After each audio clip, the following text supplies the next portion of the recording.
सुखरूप रहना है। सुखरूप कौन है? भगवान सुखरूप है। अब सुखरूप मैं हो भी गया, मान लो मैं भगवान की बहुत आराधना करता हूं, तो भी ये सुखरूप रहते हुए भी हंसते हंसते इस शरीर को मुझे एक दिन छोड़ देना है। क्यों? कि ये शरीर नश्वर है। इस पूरी दुनिया में जो चीज नश्वर है या जो चीज नश्वर नहीं है वो ईश्वर है। ईश्वर एकमात्र ऐसी संकल्पना है कि जो नश्वर नहीं, वो कालातीत है।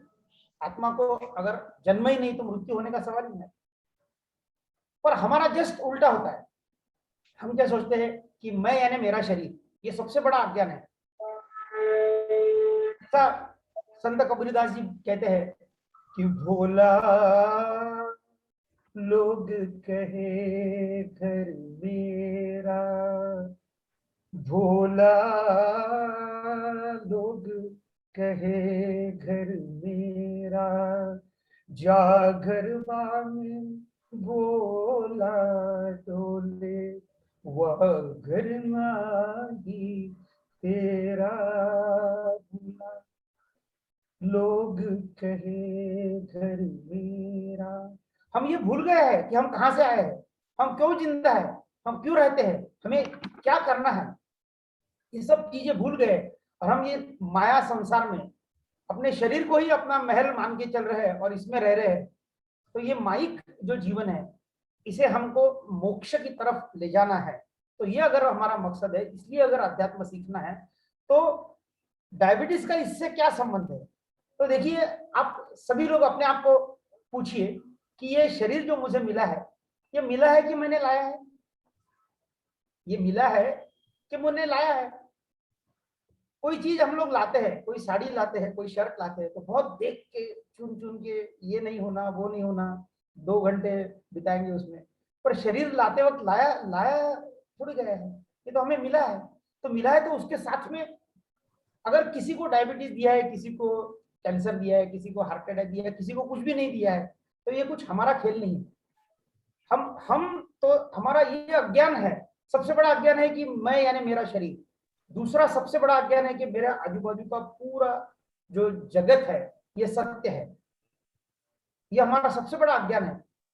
और तीसरा अज्ञान ये है कि ये सब चीजें जो दुनिया में चल रही है, ये मैं कर रहा हूं। हम लोग इसको बोलते हैं तमसो मां ज्योतिर्गमय, यानी मेरे सामने जो अंधकार है, हे भगवान उसे नष्ट करके मेरे को उजाले की तरफ ले जाओ। तो अंधकार क्या है? अंधकार मेरा अज्ञान है। अज्ञान क्या है? कि मैं यानी मेरा शरीर। दूसरा अज्ञान क्या है? कि पूरे कर्मों पे मेरा अधिकार है। हम अध्यात्म के में कहते हैं कि राम करता म्हणविसी तेने तू सुखी होशी, मी करता म्हणविसी तेने तू दुखी होशी। और तीसरा सबसे बड़ा अज्ञान, हम ऐसे मानकर चलते हैं कि ये आजू बाजू का पूरा जगत ये सत्य है। और अध्यात्म यानी ब्रह्म ज्ञान, गीता में क्या कहा है? श्रीमद् भगवद गीतासु उपनिषत्सु ब्रह्म विद्यायाम योग शास्त्रे श्री कृष्णार्जुन संवादे प्रथमोध्याय। यानी इसमें भगवान कहते हैं कि हर जगह लिखा है कि ये गीता में क्या दिया है, तो गीता में ब्रह्म विद्या सिखाई गई है, ब्रह्म विद्या का ज्ञान दिया है। तो वो ज्ञान अगर हमको चाहिए, तमसो मां ज्योतिर्गमय, मेरा अज्ञान दूर कीजिए। तो 3 ही अज्ञान दुनिया में है। सबसे बड़ा अज्ञान है कि मैं यानी मेरा शरीर। दूसरा अज्ञान, कर्मों पे मेरा हक है, मैं ही ये सब कर रहा हूँ। हालांकि मेरा अहंकार और मोह ये सब मेरे हाथ से करवाता है, मेरी डेस्टिनी तो यहाँ लिखी है। मेरे को जो डायबिटीज मिला है वो कर्मों के सिद्धांत पर अध्यात्म में समझाया गया है। और तीसरा अज्ञान कि ये आजू बाजू का पूरा जगत ये सत्य है। तो ये 3 अज्ञान दूर करने के लिए हमें गीता का अध्ययन करना जरूरी है। जब हम इजीली ये क्राइसिस, यानी मुझे डायबिटीज हुआ है तो अभी मैं कैसे जीऊंगा, ये बहुत नर्वस करने वाली बात है, गंभीर बीमारी है। उसके कॉम्प्लिकेशंस अगर आप देखोगे वो नहीं होना चाहिए, इसलिए हर कोई प्रयत्नवादी रहता है, प्रयत्न करता है, प्रयत्नशील रहता है। तो ये मुझे एक्सेप्ट करना चाहिए। हमारे क्राइसिस मैनेजमेंट में बोलते हैं कि last stage in crisis management accepting the crisis, कि है ये चीज है और ये मुझे क्यों मिली है, इसका जवाब मुझे सिर्फ आध्यात्मिक दृष्टिकोण से अगर मैं ये बीमारी की तरफ देखूं तो ही मुझे मिल सकता है। सो इस तरह से मुझे ये बीमारी, ये शरीर के साथ में मिली है। ये शरीर एक खिलौना है, भाड़े की साइकिल है। वो साइकिल मेरे को कुछ घंटे के लिए मिली है। वो घंटे मैं अच्छे से उसके साथ में उसकी मरम्मत करूंगा, अच्छे से चलाऊंगा, पूरा आनंद लूंगा उसके साथ में। सदा वसंतम हृदयारविंदे कर्पूर गौरम करुणावतारम संसार सारम भुजगेंद्रहारम। हम लोग बोलते हैं कि सदा वसंतम हृदयारविंदे। तो ये एक ही वाक्य मेरे को वो कर्पूर आरती में इतना अच्छा लगता है कि अगर मेरे हृदय में सदा वसंतम, वसंत मैंने रहना, सदा वसंतम हृदयार विंदे, अरविंद, अरविंद यानी कमल, अगर मेरे हृदय में कमल फुला है तो मेरे चेहरे पे वो आना ही है। तो सदा वसंत भगवान को हम बोलते हैं कि हमेशा मुझे हंसता हुआ लोगों को देखने दे, और लोगों ने भी मुझे हंसते हुए देखना चाहिए। क्यों कि हंसते हंसते ये शरीर मुझे छोड़ देना है, बहुत दुख की बात नहीं है। अब ये सुनने में बहुत आसान सरल लगता, पर जब जीना चाहते हो तो ऐसे ज्ञानेश्वर महाराज बोलते कि मैंने गीता पे जो लिखा है 18,000 श्लोक एक तरी ओवी अनुभवावी। ये बातें ज्ञान ये सिर्फ मुंह से बोलने का नहीं है, ये अनुभव करने की बात है कि मैं दिन में कितनी बार हंसता हूँ। हमारे विज्ञान में, साइंस में कहते हैं कि जब आप हंसते हो तो 52 मसल्स चेहरे पे की कुंजन और प्रसारण करती है। पहले आप जब रोते हो या फिर अपनी लंबे चेहरे बताते हो तो हार्डली 10 या 12 मसल्स का यूज करते हैं। तो भगवान ने हमें तो यहाँ पे हंसने के लिए भेजा। तो इस तरीके से अगर ये बीमारी के साथ में हम मैत्री कर ले तो हमें कोई दिक्कत नहीं जाएगी कि ये बीमारी मुझे ही क्यों मिली है, दूसरे को क्यों नहीं मिली। ये झगड़ा खत्म हो जाएगा। तो ये हो गया पहला पहलू। तो दूसरा मुद्दा कि डायबिटीज की तरफ आध्यात्मिक दृष्टि से क्यों देखना चाहिए। हम लोग फ्लू की तरफ देखते हैं कि 3 दिन 4 दिन फ्लू है, अभी ठीक है। कोरोना की तरफ जरूर देखना चाहिए क्योंकि कोरोना और फ्लू में फर्क है। फ्लू 4-5 दिनों में चले जाता है, कोई देखता भी नहीं, पर कोरोना 28-28 दिन तक। और अभी तो कोरोना हाउल सिंड्रोम करके आया है जिसमें 3-3 महीने बाद में लोगों को पुराना कोरोना याद दिलाता है क्योंकि उनको फाइब्रोसिस हुआ है। और फॉरेन में तो लोग ऑक्सीजन सिलेंडर पीछे लगा के घूम रहे हैं। तो इतनी अगर कॉम्प्लिकेशंस होते हैं तो कोरोना भी हम कहते हैं कि भगवान का एक प्रकार का प्रलय है। छोटा सा पार्टिकल जो भी डेड है, मतलब जो जिंदा नहीं है, उसने पूरे दुनिया को हिला दिया। तो ये एक प्रकार का प्रलय है। तो जो बीमारियों को हम कुछ नहीं कर सकते, हम बोलते हैं कि नहीं डेस्टिनी है, सुबह उठ के हिला के देखना कि मैं जिंदा हूं यानी कोई बात नहीं। कहां से आया कोरोना, कहां से आया। ये covidology is a new science born. मैं मेडिकल की बहुत किताबें देखा, कहीं इसका वायरस का कहीं जिक्र नहीं है इस प्रकार का वायरस ह्यूमन बींग्स में आ सकता है करके। So it's a new science born, नया नया साइंस का जन्म हुआ है। अब ये नया किसने दिया है, ये भगवान की मर्जी है उसके साथ में देना। जिसका जितनी चाबी भरी राम ने उतना चले खिलौना। पता नहीं हमें क्या है। तो कोरोना को इस दृष्टि से हम देखते हैं। तो क्रॉनिक बीमारियां जो है जो हमारे साथ में रहती है उससे आध्यात्मिक दृष्टिकोण ही आपको इसमें से बाहर का रास्ता दिखा सकता है। न केवल सिर्फ अभी तक जो आपने ज्ञान लिया कि गोलियां लेना चाहिए, प्राणायाम करना चाहिए, एक्सरसाइज करना चाहिए, डायबिटीज, जब तक आप इस दृष्टिकोण से इस बीमारी की तरफ नहीं देख सकते। क्यों कि ऐसा बोलते हैं कि डायबिटीज के बारे में you can divorce your wife but you cannot divorce the diabetes. बहुत बड़ी बात हो गई। कोई चाहता नहीं, पर डायबिटीज तो हमारे साथ में ही रहने वाला है। तो इसे क्यों ना हम हमेशा दोस्ती कर ले, इसको समझ ले, ये भगवान की लीला है ऐसा मान्य कर ले, एक्सेप्ट कर ले। तो ये बीमारी की तरफ इस दृष्टिकोण की जरूरी इसलिए है कि हमारे मराठी के संत है, संत एकनाथ महाराज, वो कहते हैं आवडी निभावे हरि नाम घेसी तुझी चिंता त्यासी सर्वची आहे, सर्वची आहे। अभी देखिए ये पंक्ति बहुत जरूरी है, ये लोग भूल जाते हैं। इसमें हमारे सुनने वालों में भी कंट्रोवर्सी है। एका जनार्दनी भोग प्रारब्धाचा, एका जनार्दनी भोग प्रारब्धाचा, हरी कृपे त्याचा नाशची आहे, नाशची आहे। तो लोग क्या समझते कि अगर मैं अध्यात्म की दृष्टि से भगवान की पूजा किया, अर्चना किया, तो मेरे पे अगर कृपा हो गई तो मेरा प्रारब्ध गायब हो जाएगा या मैं चेंज हो जाएगा। तो वो ऐसा नहीं बोलते, वो क्या बोलते, एका जनार्दनी भोग प्रारब्धाचा हरी कृपे त्याचा नाही। अब ये त्याचा शब्द बहुत इंपॉर्टंट है। त्याचा यानी क्या, प्रारब्धाचा नहीं, भोगाचा नाश है। यानी क्या, जो भोग मेरे है वो भोग तो मुझे ही भुगतना है। तो वो सहन करने की जो ताकत है, जो फाइटिंग स्पिरिट है, जो फाइटिंग कैपेसिटी है, वो मुझे अध्यात्म के ज्ञान से ही मिल सकती है। दूसरा कोई डॉक्टर की कितनी भी फीस भरे, डॉक्टर को कितनी बार भी बताया कि नहीं नहीं ये मुझे ही क्यों हुआ, तो ये नहीं जा सकता। जब मैं इस दृष्टिकोण से उसको देखूंगा, तो इसलिए ये जरूरी है कि जैसे डायबिटीज कंट्रोल करने के लिए गुरु डॉक्टर की आवश्यकता है, वैसे अध्यात्म सीखने के लिए कोई तो भी गुरु की आवश्यकता है। हमारे संत कबीरदास बोलते हैं कि गुरु गोविंद दो खड़े काको लागे पाए। उनको प्रश्न हुआ कि घर में बैठे थे, भगवान की पूजा कर रहे थे, और उसी समय दरवाजे पे किसी ने दस्तक दिया, और गुरु जी भी खड़े थे और गोविंद साक्षात भगवान भी आए। अब मुझे ये समझ में नहीं आ रहा कि किसके पैर में छू, गुरु के पैर छू या गोविंद के। गुरु गोविंद दो खड़े काको लागे पाए, बलिहारी गुरु आपको गोविंद राह दिखाए।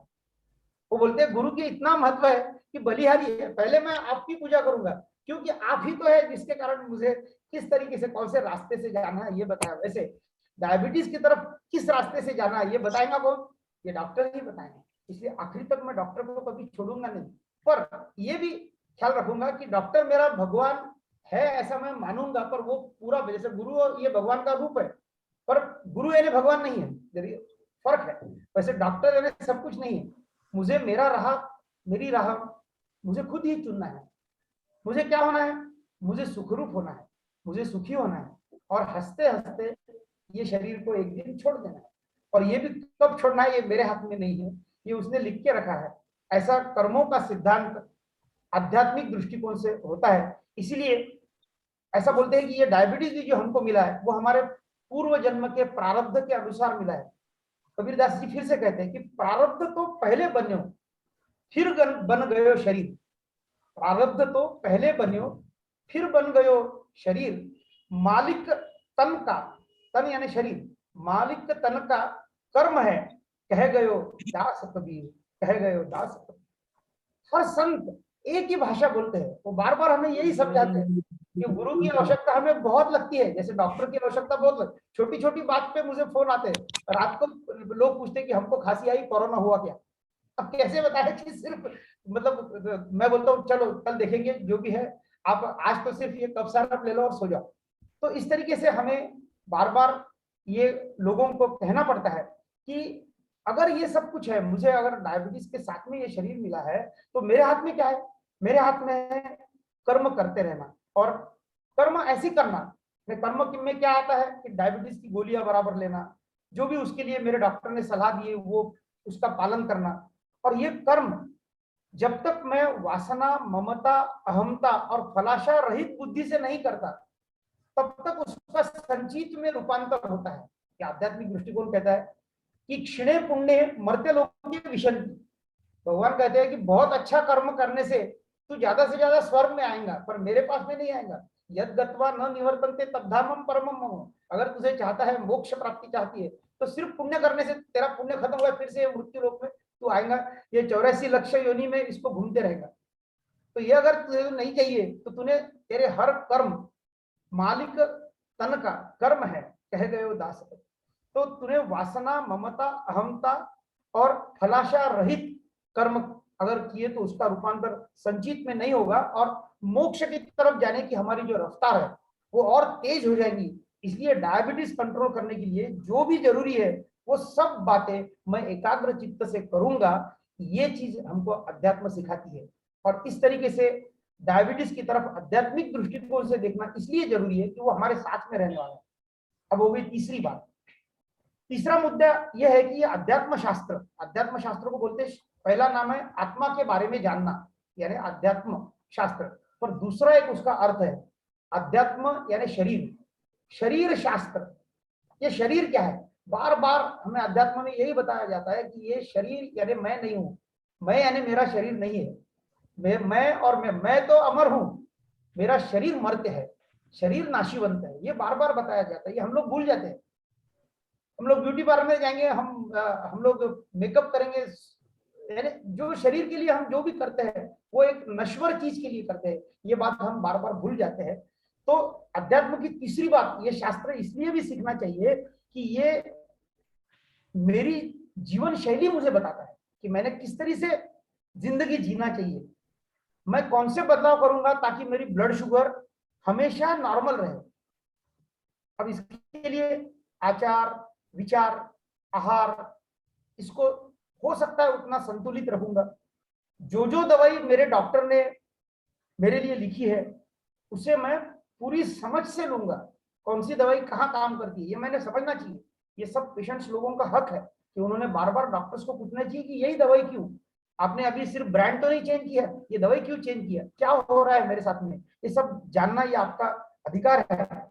जो भी इसके लिए यम और नियम है उसका मैं पालन करूंगा। वरना बहुत से पेशेंट्स मेरे को बोलते हैं कि डॉक्टर साहब हम जिस दिन लड्डू वगैरह कुछ मीठा खा लेते उस दिन 2 गोलियां ज्यादा खा लेते ये कोई तरीका नहीं है। ऐसा ऐसा कहीं लिखा नहीं है कि डायबिटीज में कि मीठा खाओ और मात्रा बढ़ा दो ताकि आपका डायबिटीज, उल्टा उससे फ्लक्चुएशंस बहुत ज्यादा होते हैं। ये सब चीजें मैं समझ लूंगा, उसके लिए मेरा मन शांति बहुत जरूरी है। बहुत सी बार बोलते हैं डॉक्टर साहब ये इस तरह ख्याल मत दो, अभी जरा टेंशन आया था, लड़का मेरी सुनता ही नहीं, मैं बोलता हूँ कि उसको शादी कर, एक भी लड़की पसंद नहीं करता, अभी इस बात का मुझे स्ट्रेस आ रहा है और ये स्ट्रेस के कारण मेरा डायबिटीज बढ़ गया।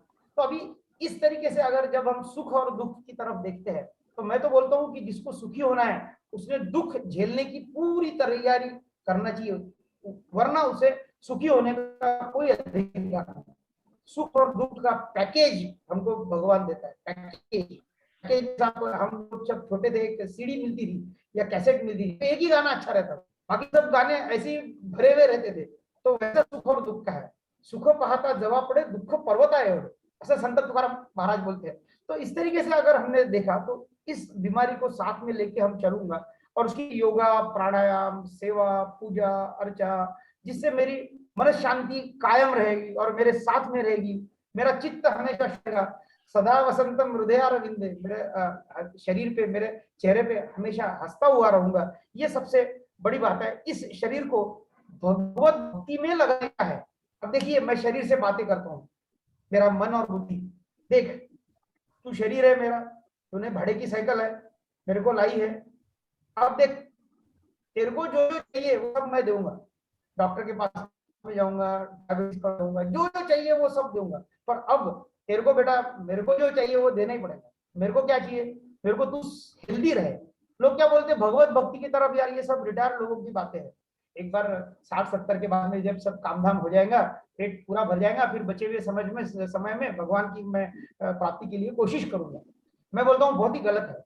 ये शरीर ही अध्यात्म का अध्ययन इसलिए करना चाहिए कि मुझे हेल्दी रहना है, और हेल्दी शरीर ही भगवान की कर सकता है। तुमको अगर माला जपना है तो उतना कंसंट्रेशन तुमको करना है, अगर श्वास पे कंट्रोल लेना है तो तुम अगर हेल्दी नहीं है, तुमने बहुत डैमेज होने दिया और अब में बाद में सोच रहे कि सारी दुनिया में पूरी तरह तुमने, सारी जवानी में तूने किया पाप भारी, अब बुढ़ापे में काहे प्रभु को पुकारी। ऐसा ऐसे नहीं होना चाहिए। इसलिए ये शरीर हेल्दी मैं इसलिए रखूंगा क्योंकि मुझे इसको भगवत प्राप्ति के लिए भगवत भक्ति में लगाने का है, मुझे भगवान की आराधना करना है, इसलिए मैं मेरा शरीर अच्छे से रखूंगा। इसके लिए भी ये तीसरा जो दृष्टिकोण है वो जरूरी है और अध्यात्म शास्त्र का अध्ययन करना जरूरी है।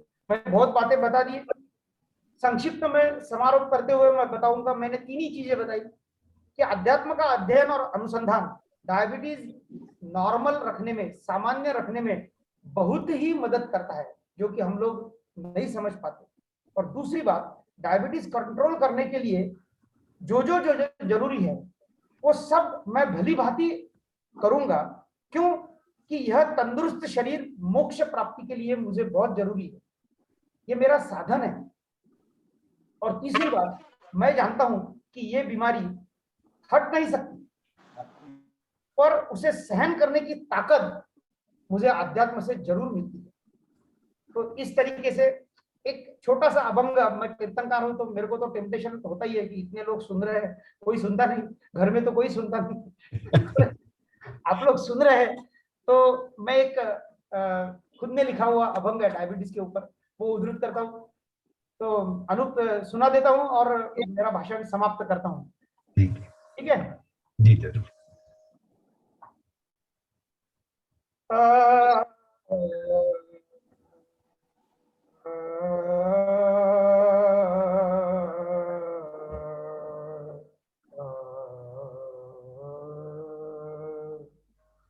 डायबिटीज रोग कर्मगती जाण, डायबिटीज रोग कर्मगती जाण, मैत्र भाव राख प्रारब्ध भोग, मैत्र भाव राख प्रारब्ध भोग, वैद्याची आघारा नित्य नेमवारी करा, निदान ते लावा सकळ संपूर्ण, निदान ते लावा सकळ संपूर्ण, गोळ्या यम नियमा पाळा समसमा, वाया व्यर्थ कथा सांगून, विवेक हा बोले, विवेक हा बोले बरे जरी न होणे, टाळता येणे होणे व्याधी जर्जर, टाळता येणे होणे वायू जर्जर। धन्यवाद अनूप, आप सबको विनम्र अभिवादन।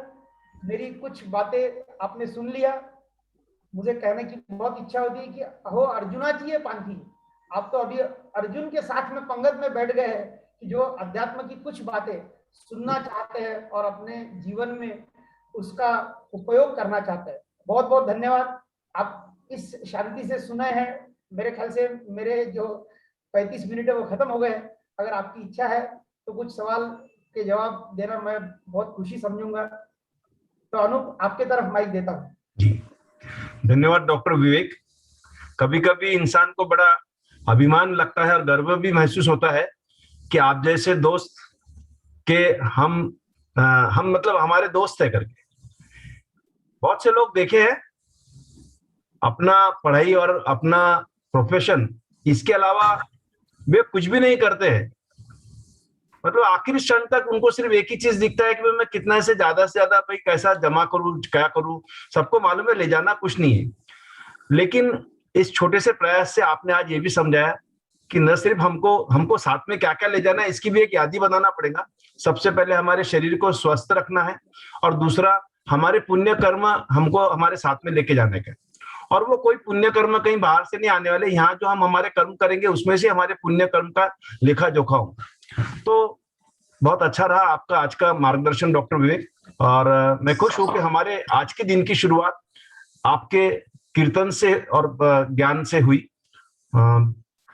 तीसरा मैं ये बोलना चाहूंगा कि जैसा बहुत से लोग होंगे जिनके मन में आध्यात्मिक विषयों को लेके कुछ प्रश्न होंगे, हमारे पास में समय है, ऐसा बात नहीं, 5-10 मिनट हम लोग डेफिनेटली प्रश्न ले सकते। तो आपके जो भी प्रश्न होंगे वो एक एक करके पूछिए। आपको माइक जो है अनम्यूट करना है, अपना हाथ ऊंचा करना है, जिसका हाथ मुझे ऊंचा दिखेगा मैं समझूंगा उससे प्रश्न पूछना है। लेकिन दो लोगों के हाथ कभी नीचे ही नहीं हुए, एक सुशांत राठी जी का और एक सारंग करके जिसमें लिखा, तो अपने हाथ नीचे कर लीजिए ताकि मैं समझूं कौन को प्रश्न। तो जिसे भी प्रश्न पूछना है आध्यात्म को लेके, डायबिटीज को लेके, तो आप पूछ सकते हैं। हमारे पास में 5-10 मिनट है और फिर हम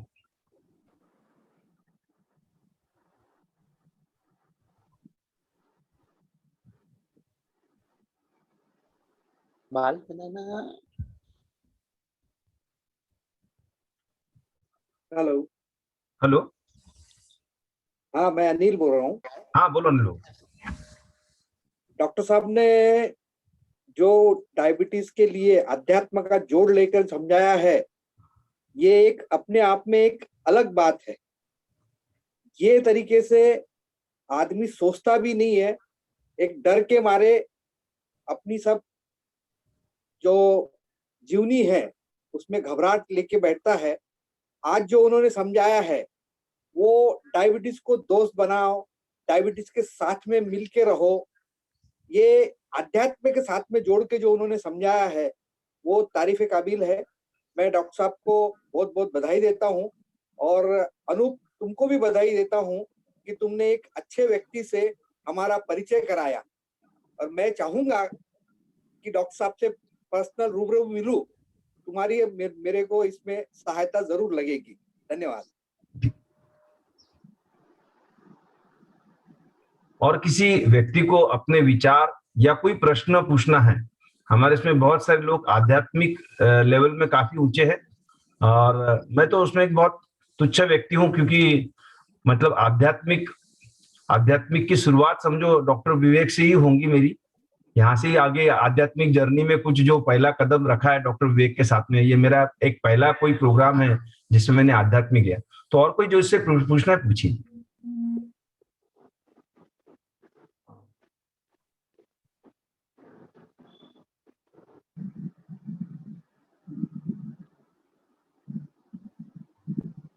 किसे नहीं पूछना तो विवेक, डॉक्टर विवेक, मैं एक प्रश्न आपसे जरूर करूंगा। मैं बहुत बार सोचता हूं कि भाई गीता का अध्ययन करूं, क्योंकि मैंने अभी तक जितने भी मतलब उसका इंस्पिरेशन मुझे ऐसा इसलिए मिला कि मैंने मैक्सिमम जितने भी वेबिनार्स, अभी पिछले लॉकडाउन में मैंने बहुत सारे वेबिनार्स अटेंड किया और मैंने देखा कि जो रियली हाईली इंटेलेक्चुअल लोग जो है, जिनको मैं समझता हूँ मेरे कि भाई उनके अध्ययन के रूप में कि का इतना अच्छा अध्ययन है, और वो लोग कहीं ना कहीं गीता के कोई ना कोई श्लोक का हमेशा इस्तेमाल करते हैं कोई भी चीज समझाने के लिए, और वो इतने सालों पुराने श्लोक है उसका जो अध्ययन मतलब वो करके काफी कुछ है। और पता नहीं, मैंने पढ़ी नहीं है गीता कभी, लेकिन मैं सोच रहा हूँ कि अब जब भी मुझे, अब ये लॉकडाउन की वजह से समय तो बहुत है, सब चीजें सिर्फ आलस्य और नहीं, लेकिन अब मैं पढ़ूंगा।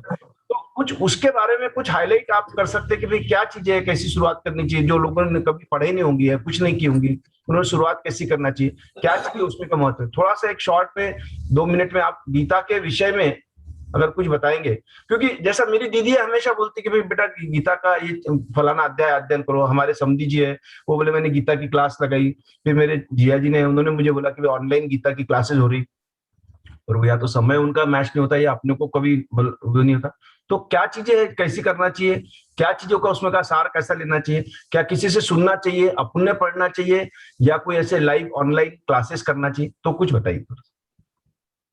ये बहुत अच्छा सवाल है। ये सवाल मुझे भी आता था जब मैं मतलब मेडिकल शास्त्र ही पढ़ता था, और हमारे कीर्तन में एक विषय रहता था कि जिसमें भक्ति पर्व यानी भक्ति का अध्याय, 12वां अध्याय जिसको गीता में लिखा हुआ है, उसके बारे में वो विषय था। मैं एमए कीर्तन शास्त्र जब हुआ तो बीए को ही ये विषय था, तो वो विषय के कारण मेरा इंट्रोडक्शन हो गया कि ये गीता पढ़ना चाहिए। पर मैं बताता हूँ कि गीता का जन्म कैसे हुआ। ये ही 5000 साल पहले महर्षि व्यास, इन्होंने ये लिखी है। ये भगवान ने गाया हुआ गीत है, और गीता ये कोई थियोरेटिकल चीज नहीं है। अगर मैं गीता सिर्फ पढ़ता हूं और उसको आत्मसात नहीं करता, हमारे अध्यात्म की भाषा में बोलते हैं एक परोक्ष ज्ञान और एक अपरोक्ष ज्ञान। सिर्फ शब्द बम्बा ज्ञान अगर मुझे चाहिए, सिर्फ शब्दों की अच्छे से फेंक करना और गीता का वही श्लोक बताना, ये बातों के लिए गीता नहीं पढ़ना है। पहली बात तो ये समझना चाहिए। मैं खुद कैसे गीता की तरफ आकर्षित हुआ ये मैं पहले बताऊंगा। तो गीता क्यों अध्ययन करना चाहिए ये हमको पहले मालूम चाहिए कि गीता में एक सिस्टम बताइए, जीवन शैली बताइए। सिस्टम का कोई भी सिस्टम रहो, चाहे एलोपैथी रहो, होम्योपैथी रहो, यूनानी रहो, आयुर्वेदिक रहो, कोई भी धर्म ग्रंथ रहो, मुस्लिम रहो, बुद्ध रहो, जैनिज्म रहो, उसकी एक सिस्टम है, वो धर्म की एक सिस्टम है। तो सिस्टम के साथ में कैसे बर्ताव रहना चाहिए, तो system, learn the system, use the system and forget the system. Her system में तुमको कुछ फ्लॉज रहेंगे, तो वो फ्लॉज की तरफ दुर्लक्ष्य करना चाहिए। उदाहरणार्थ अभी गीता में पुनर्जन्म के बारे में लिखा है कि पूरा जो कर्मों का जो सिद्धांत है वो पुनर्जन्म पे आधारित है, पर बौद्ध धर्म मानते ही नहीं कि पुनर्जन्म है करके, या फिर क्रिश्चियन धर्म में ये लिखा ही नहीं कि दूसरा जन्म होता है करके। यावत जीवनम यथेच्छ जीवेत ऋणम कृत्वा घृतम पिबेत। ऐसे चारवाक नाम के ऋषि थे, उन्होंने हिंदू धर्म में भी लिखा है कि ये सब थोतांड है, ये सब बकवास बातें हैं, ऐसा कुछ है नहीं, ये जिंदगी एक ही बार इंसान को मिलती है, अगर तुमको घी खाना है तो घी खाओ, भले उसके लिए कर्जा करो पर घी खाओ, है ना। इस प्रकार की कंट्रोवर्सी तुमको ये सीखते हुए इतनी आएगी कि मन कंफ्यूज हो जाए। तो इसलिए अपनी ये बात पक्की होना कि ध्येय की तरफ मुझे अगर जाना है तो क्यों जाना है, तो इसलिए जाना है कि मुझे सुखी होना है, मुझे सुखरूप होना है, मुझे भगवान जैसा ही होना है। भगवान को जैसे फर्क नहीं पड़ता, आपने कुछ भी करो, उसको बहुत बड़ा नैवेद्य लोग इसलिए बताते कि तुमको मालूम है भगवान खाता नहीं करके, सिर्फ उसको बताना है, जिस दिन वो खाना चालू कर देगा तो तुम वहां से बारीक में उसको ज्यादा पेड़े मत खिलाओ, उसको खा लेगा वो पूरा एक आधा रख पेड़ा।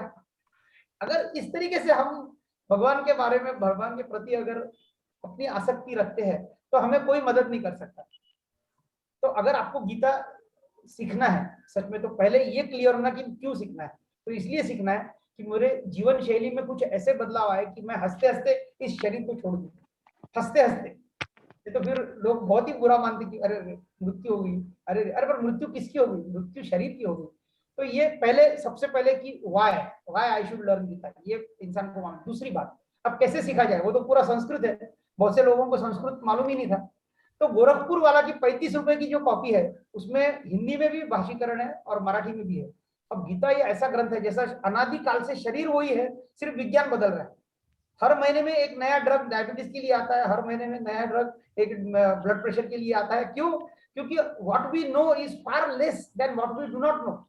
Sir Isaac Newton used to say कि I feel like a child who is playing on the sea shore when the entire sea is lying in front of me. मैं अपने आप को बहुत छोटा बच्चा समझता हूँ कि जो खेल रहा है समुद्र के गोदी में, और आखिर तो पूरा समुद्र, ज्ञान का समुद्र मेरे सामने है। तो इस तरीके की गीता का इंटरप्रिटेशन जो है वो बदलते गया है। इतने लोगों ने गीता पे लिखा हुआ है कि इंसान का मन कंफ्यूज हो जाता है।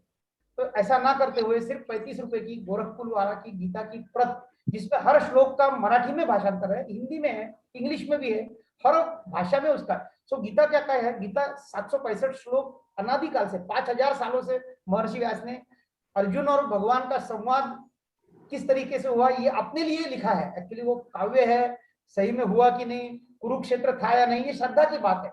जिसकी अध्यात्म पे श्रद्धा नहीं है उसने गलती से भी ये रास्ते से नहीं आना। जैसा हम लोग बोलते हैं कि अगर तुम्हारा डॉक्टर पे विश्वास नहीं है तो वो डॉक्टर के पास में मत जाओ। मैं थोड़ा ज्यादा समय ले रहा हूँ शायद, पर ये आपका सवाल बहुत ही माइक है कि जिससे सबको ये बात मालूम होना चाहिए कि मैंने गीता कैसे पढ़ना। तो पहले तो मैं बोलूंगा कि एक छोटी सी किताब लेके आना, उसका हर श्लोक उसमें बहुत अच्छे से ख्याल में रखने लायक नहीं है। उसमें सबसे बड़ा इंपॉर्टेंट अध्याय है भक्ति। भगवान बोलते हैं कि 3 या 4 मार्ग से तो मेरे को मिल सकता है। एक बोले तो ज्ञान मार्ग, दूसरा बोले तो भक्ति मार्ग, तीसरा ध्यान मार्ग, और चौथा संन्यास मार्ग यानी योग मार्ग। ध्यान मार्ग बोले तो योग मार्ग। तो ये चारों मार्ग मेरे तरफ ही आते हैं, पर सबसे आसान अगर किसी को है, जो देहधारी आदमी है, उसको है भक्ति मार्ग। इसलिए गीता का सबसे इंपॉर्टेंट अगर कोई अध्याय है वो तो 12वां अध्याय, वो पाठ होना चाहिए। संस्कृत में इतनी आसानी से और सरलता से वो लिखा गया है कि वो अगर किसी ने पाठ कर लिया तो उसको जिंदगी में दूसरे अध्याय पढ़ने की जरूरत ही नहीं। अब बाद में आता 9वां अध्याय, बाद में आता 5वां अध्याय। जैसे जैसे ज्ञान बढ़ते जाता है और भगवान बताते हैं, ये जो प्रश्न आपको आ रहा है उसी तरीके से अर्जुन का आए। तो मैंने बताया 6 अध्यायों में भगवान बताते कि अर्जुन तू कैसा है, तू कितना मोहग्रस्त है, तू मुझे बातें बता रहा कि ये युद्ध हो जाएगा तो मेरे ही लोगों को मैं मार दूंगा, और फिर पूरा वर्ण संकर हो जाएगा, फिर इतने जो जवान बच्चे हैं वो अनाथ हो जाएंगी, उनकी जो औरतें है वो बेवा हो जाएंगी, फिर वो किससे भी शादी करेंगी, कैसे होगा। यानी भगवान को अर्जुन है वकीली जैसे बातें। तो भगवान उसको उत्तर देते कि तू कैसा है, 6 पूरे अध्याय में। बाद में 6 अध्याय में बताते कि मैं कैसा हूँ, और बाद में आखिरी में बताते 6 अध्याय में कि कैसे रहना चाहिए।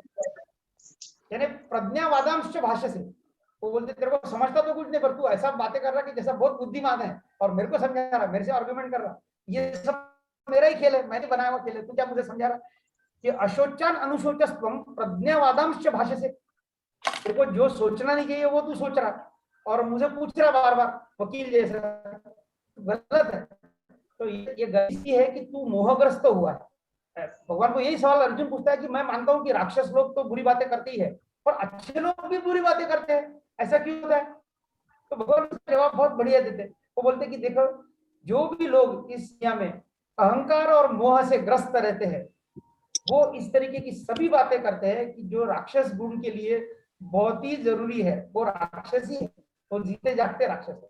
तो इस तरीके से अगर ये मैं क्यों कर रहा हूँ, इसका बार बार अगर मेरे दिमाग में है, तो गीता सीखना हिस्सा है।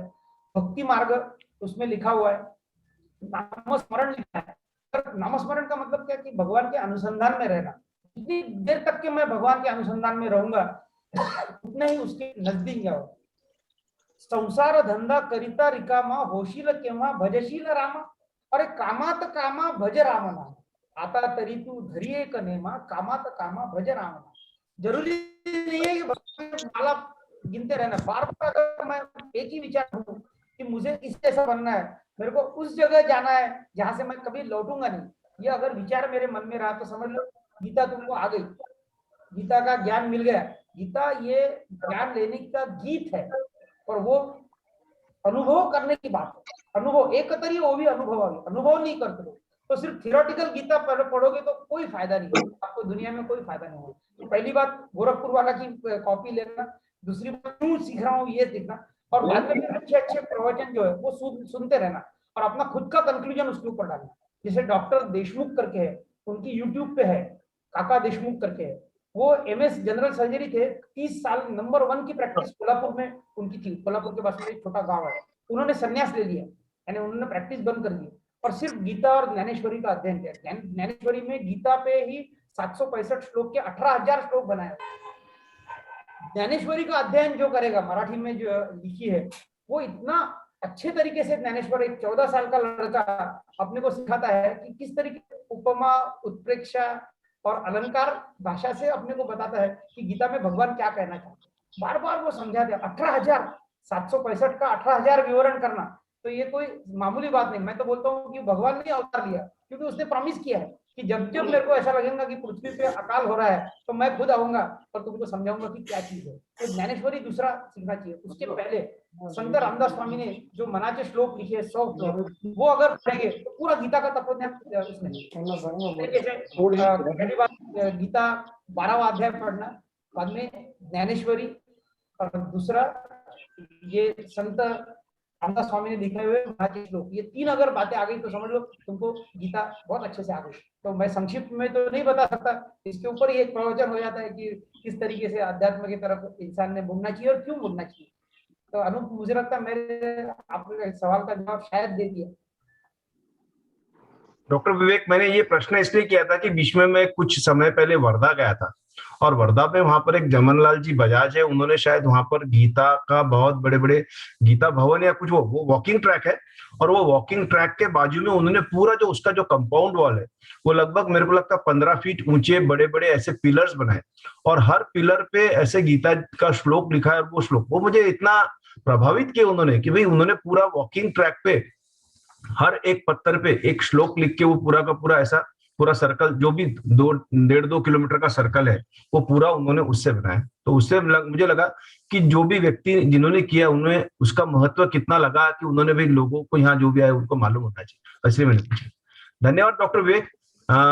मुझे मालूम है कि रात को कल हमको माइक वगैरह सब सिस्टम चेक करते करते काफी लेट हो गया, आपको जल्दी उठने की आदत भी नहीं है, सोने को भी समय लग गया 1 बजे, लेकिन आपसे हम काफी लाभान्वित हुए, मुझे बहुत बेनिफिट हुआ हमारे को। और दूसरा, ये इस तरह का ज्ञान बहुत कम लोग देते हैं, और आज दिन की शुरुआत और ये रविवार के लॉकडाउन तो, और हमारे 3 महीने, हमारे डायवर्सिटी ग्रुप के 3 महीने पूरे हुए, उसके उपलक्ष्य में ये एक बहुत बड़ी आपके तरफ से एक सुंदर भेंट है, ऐसा मैं समझता हूँ। और आपने अपना संडे के दिन समय निकाला सुबह सुबह का, उसके लिए बहुत बहुत धन्यवाद। 1 मिनट उसके पहले प्रज्ञा मैडम, आपको कुछ पूछना है? हाँ सर। हाँ बोलिए मैडम, बोलिए।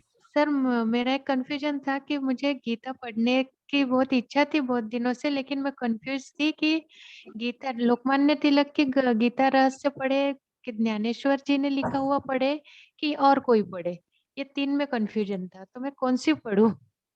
हाँ, ये कंफ्यूजन बहुत दिनों तक रहता है। अभी देखो, जो जो काल में वो जरूरी था, इस तरीके से गीता का इंटरप्रिटेशन किया। गीता वही है, 765 श्लोक में एक भी शब्द आप बदल नहीं सकते गीता में।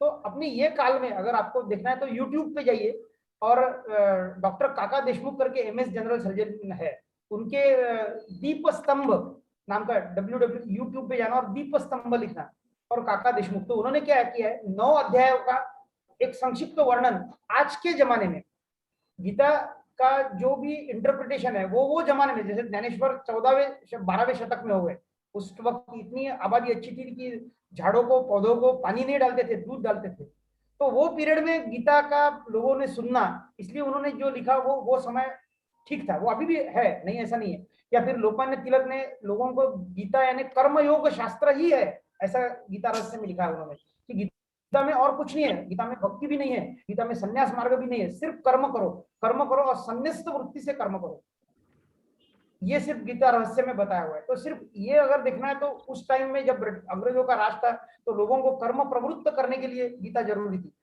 रामदास स्वामी ने जब लिखा, जब शिवाजी महाराज का काल था 14वें शतक में, तो उस समय भी लोग डर के मारे, हिंदू लोग दाढ़ी रखना बंद कर दिए थे, मूछें रखना बंद कर दिए थे, बुर्खा पहन के रहते थे, क्योंकि हो सकता था कि कोई म्लेंच आके मुसलमान आके मार दे। तो उस समय उन्होंने गीता के जो इंटरप्रिटेशन लिखा वो मनाचे श्लोक में, या आत्माराम बोध करके ज्ञानेश्वर इन्होंने संत जो रामदास स्वामी है उन्होंने लिखा है। तो ये संतों ने, साधु संतों ने, सभी लोग गीता का ही तत्व ज्ञान बताते हैं। पर संक्षिप्त में अगर आपके मॉडर्न जमाने में आपको सीखना है तो मैं बताऊंगा, आप दीप स्तंभ करके यूट्यूब पे है वो सुनिए, तो आपको समझ में आएगा कि मेरे डेली लाइफ में जो गीता है वो कैसे आती है, वरना गीता कंफ्यूज ही करेगी आपको। और जितने ज्यादा उसी मुंह से सुनना कि जिसको अधिकार है। आज मैं अगर गीता का थोड़ा सा बात बताऊं तो आप मेरे पे विश्वास मत रखो, क्योंकि मैंने पूरे जिंदगी भर ब्राह्मण होते हुए भी अध्ययन और अध्यापन कुछ भी नहीं किया, सिर्फ वैश्य वृत्ति से 1 के 2 कैसे करना इतना ही बात सीखा है, 1 रुपए का 2 रुपए करना। इसलिए मेरे को उतना अधिकार नहीं है। अधिकार वही आदमी को है कि जिसने अपना जीवन गीता के लिए व्यतीत किया। ऐसे आप खुद ही चुनिए और खुद ही आपका रास्ता ढूंढिए। तो मैं आपको बताऊंगा कि ये ग्रंथों का अध्ययन करने के लिए बहुत पेशेंस चाहिए और बहुत देर भी लगती है, और शनै अध्यात्म में इतनी स्लो प्रगति होती है कि जिसका कोई हिसाब नहीं। कभी गिनना नहीं कि मेरे को क्या आया, कितने दिन में क्या समझा। मैं अभी भी बोलता हूँ कि मैं बालक मंदिर में हूँ, मेरे को कुछ भी समझता नहीं, मैं बकबक करता हूँ, बातें करता हूँ, शब्द बम्बार ज्ञान है, ये कोई अनुभवजन्य ज्ञान नहीं है। जिस दिन मुझे अनुभव हो जाएगा उस दिन मुझे कुछ भी बात करने की जरूरत नहीं है। जिसको वो समझता है, ऐसा बोलते हैं कि जिसको ज्ञान हो गया वो बोलता नहीं है, और जिसको नहीं हुआ वो बोलता है। इस तरीके से। धन्यवाद डॉक्टर विवेक। मैं आपसे और भी सुनना चाहता था, लेकिन मुझे लगता है हमारे और भी एक्सपर्ट्स हैं जिनको हमने इनवाइट किया है, और आधी घंटा हम चाहेंगे कि उनके भी प्रश्न उत्तर और हमारे 3 महीने का सम अप जो है वो करेंगे। हम चाहेंगे कि आप हमसे जुड़े हुए रहे, और ये मीटिंग खत्म होने तक कि आप रहे लाइव, या आपको कुछ काम है तो आप मतलब लीव भी कर सकते हैं, लेकिन अगली बार हम जब भी आपको बुलाए तब आप जरूर आइए हमारे साथ में। हमने और भी जूम मीटिंग रखनी है आपके साथ में, और ये जो एक भले ही समझो आध्यात्मिक ज्ञान बोलो, लेकिन अपने जिंदगी को सुधारने का, जिसमें जैसा फायदा लेने का है, किसी को अपने स्वास्थ्य के लिए लेना होगा, किसी को अपने आध्यात्म मतलब अपने मन शांति के लिए लेना होगा, किसी को स्वास्थ्य के लिए लेना होगा, किसी को अपनी अगली जिंदगी अच्छी करने के लिए लेना होगा, जो भी जिसकी धारणा होगी, लेकिन कुछ करना जरूर है। और इन्हीं शब्दों के साथ में मैं आपको फिर से एक पुनश्च धन्यवाद देता हूं हमारे पूरे डायबिटिसिटी ग्रुप की ओर से। Thank you.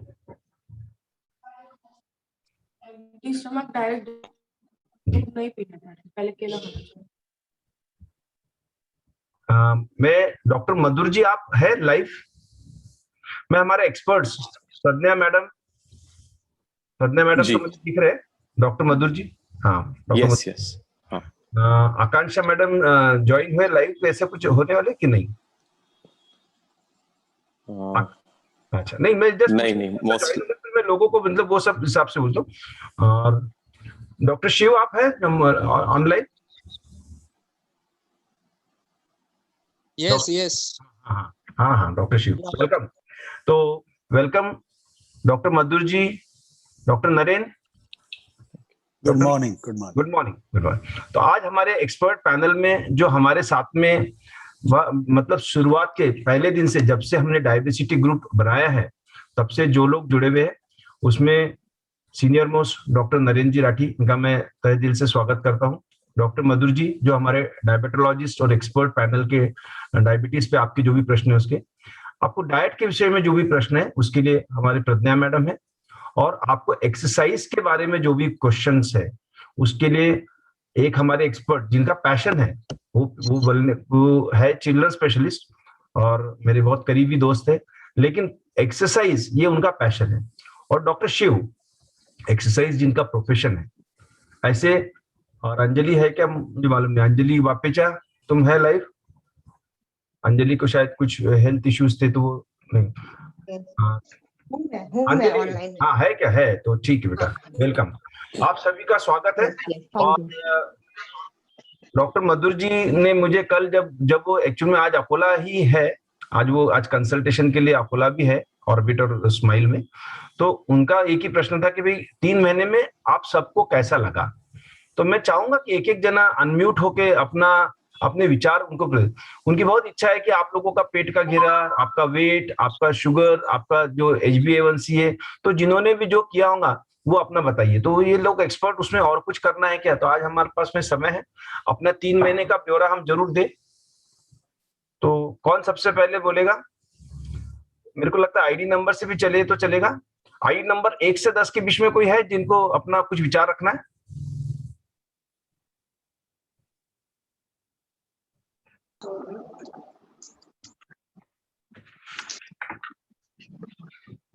ID number 10। हाँ,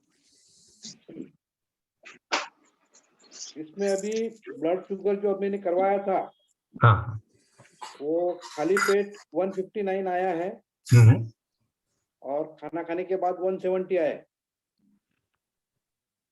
ओके। बाकी तो जो पहले अपने 3 महीने पहले हुआ था रिकॉर्ड उससे बराबरी में है, बस ये ब्लड शुगर में ऐसा फर्क था। डॉक्टर मधुर जी। या थैंक यू। सबसे पहले मैं ये पूछना चाहूंगा कि सिर्फ हम ब्लड शुगर पे नहीं जाएं, ओवरऑल कैसा इम्प्रूवमेंट है, फायदा हुआ है? एक्चुअली ओरिजिनली जैसा ये प्लान था, जरूर ये मीटिंग इन पर्सन अगर होती तो हम कंपेयर कर पाते नॉट जस्ट शुगर्स बट बाकी सब पैरामीटर्स, उसमें कितना इम्प्रूवमेंट है। शुगर्स या फिर glucose control is just one aspect. Blood pressure, weight, कमर का घेरा, overall improvement in health, mental health, हम ये सब पैरामीटर्स इंक्लूड कर पाते, but unfortunately due to current circumstances वो पॉसिबल नहीं हो पाया। नेवरदलेस आपने जैसे कहा आपको ओवरऑल इम्प्रूवमेंट है, ये काफी अच्छी बात है। शुगर्स भी आई होप पहले से काफी बेहतर है। जैसे this is a step by step process, हम इम्प्रूवमेंट के ट्रैक पे हैं तो वो बहुत अच्छी बात है। ये सेशन का पर्पस है कि जिसको फायदा हुआ है उसका फायदा कंटिन्यू आगे कैसे हो पाए उस पे डिस्कस करना, एंड जो पार्टिसिपेंट्स इससे फायदा नहीं ले पाए उनका point of view and problems identify करना, एरियाज आइडेंटिफाई करना, कहाँ इंप्रूवमेंट का स्कोप है। तो अगर आपको इंप्रूवमेंट है ये बहुत अच्छी बात है, हम आगे कैसे इसको कंटिन्यू कर सके ये हमें आइडेंटिफाई करना पड़ेगा। अब सुबह 4 किलोमीटर चलता हूँ, 50 मिनट का काम हो जाता है, 200 सवा 200 कैलोरी जलती है और दिन भर फ्रेश लगता है, शरीर हल्का लगता है और कोई आलस नहीं आता और भोजन की मात्रा भी कम कर दी है। Good, that's very good. बहुत अच्छा चेंज लिया है आपने, अडॉप्ट किया है अपने लाइफस्टाइल में। आप इसे ही कंटिन्यू रखेंगे तो उम्मीद करता हूं फायदा भी कंटिन्यू रहेगा एंड इम्प्रूवमेंट और अच्छा होएगा। धन्यवाद डॉक्टर साहब। Thank you.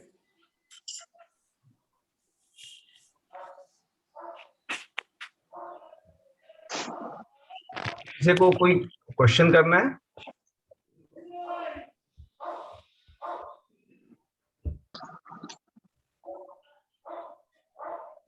हाँ डॉक्टर दीपक भाई बोलिए।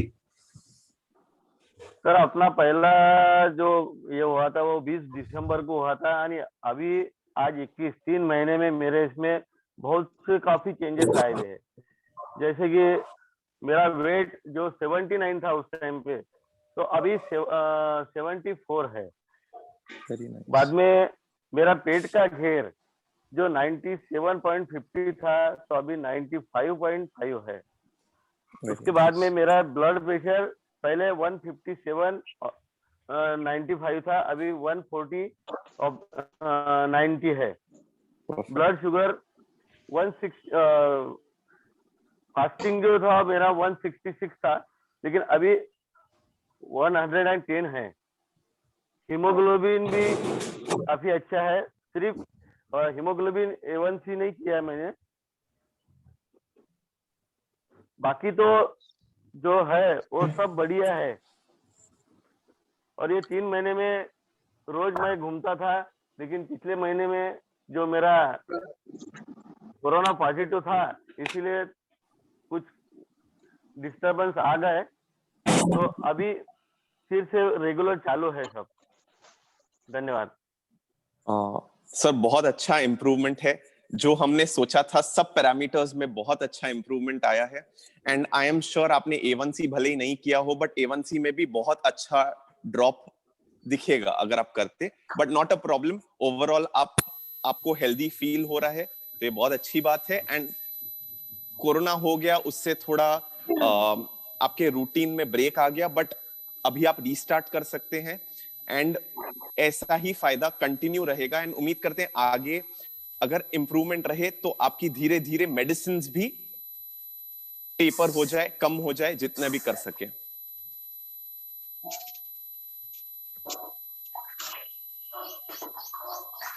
ज्योति जी आप ऑनलाइन है क्या? ज्योति कमलेश कोठारी जी,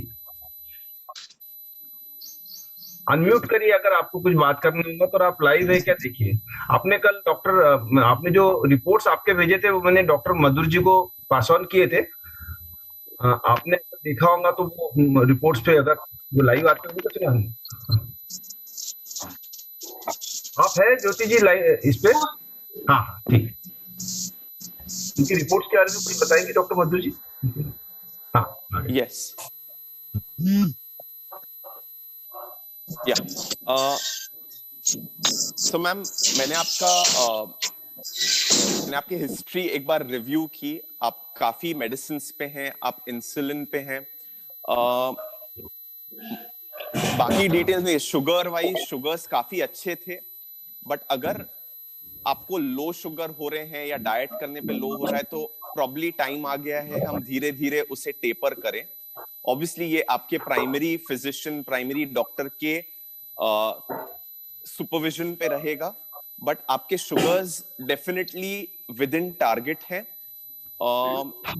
and based on your consultant's judgement अपन कोशिश कर सकते हैं कि इंसुलिन धीरे धीरे टेपर करने की।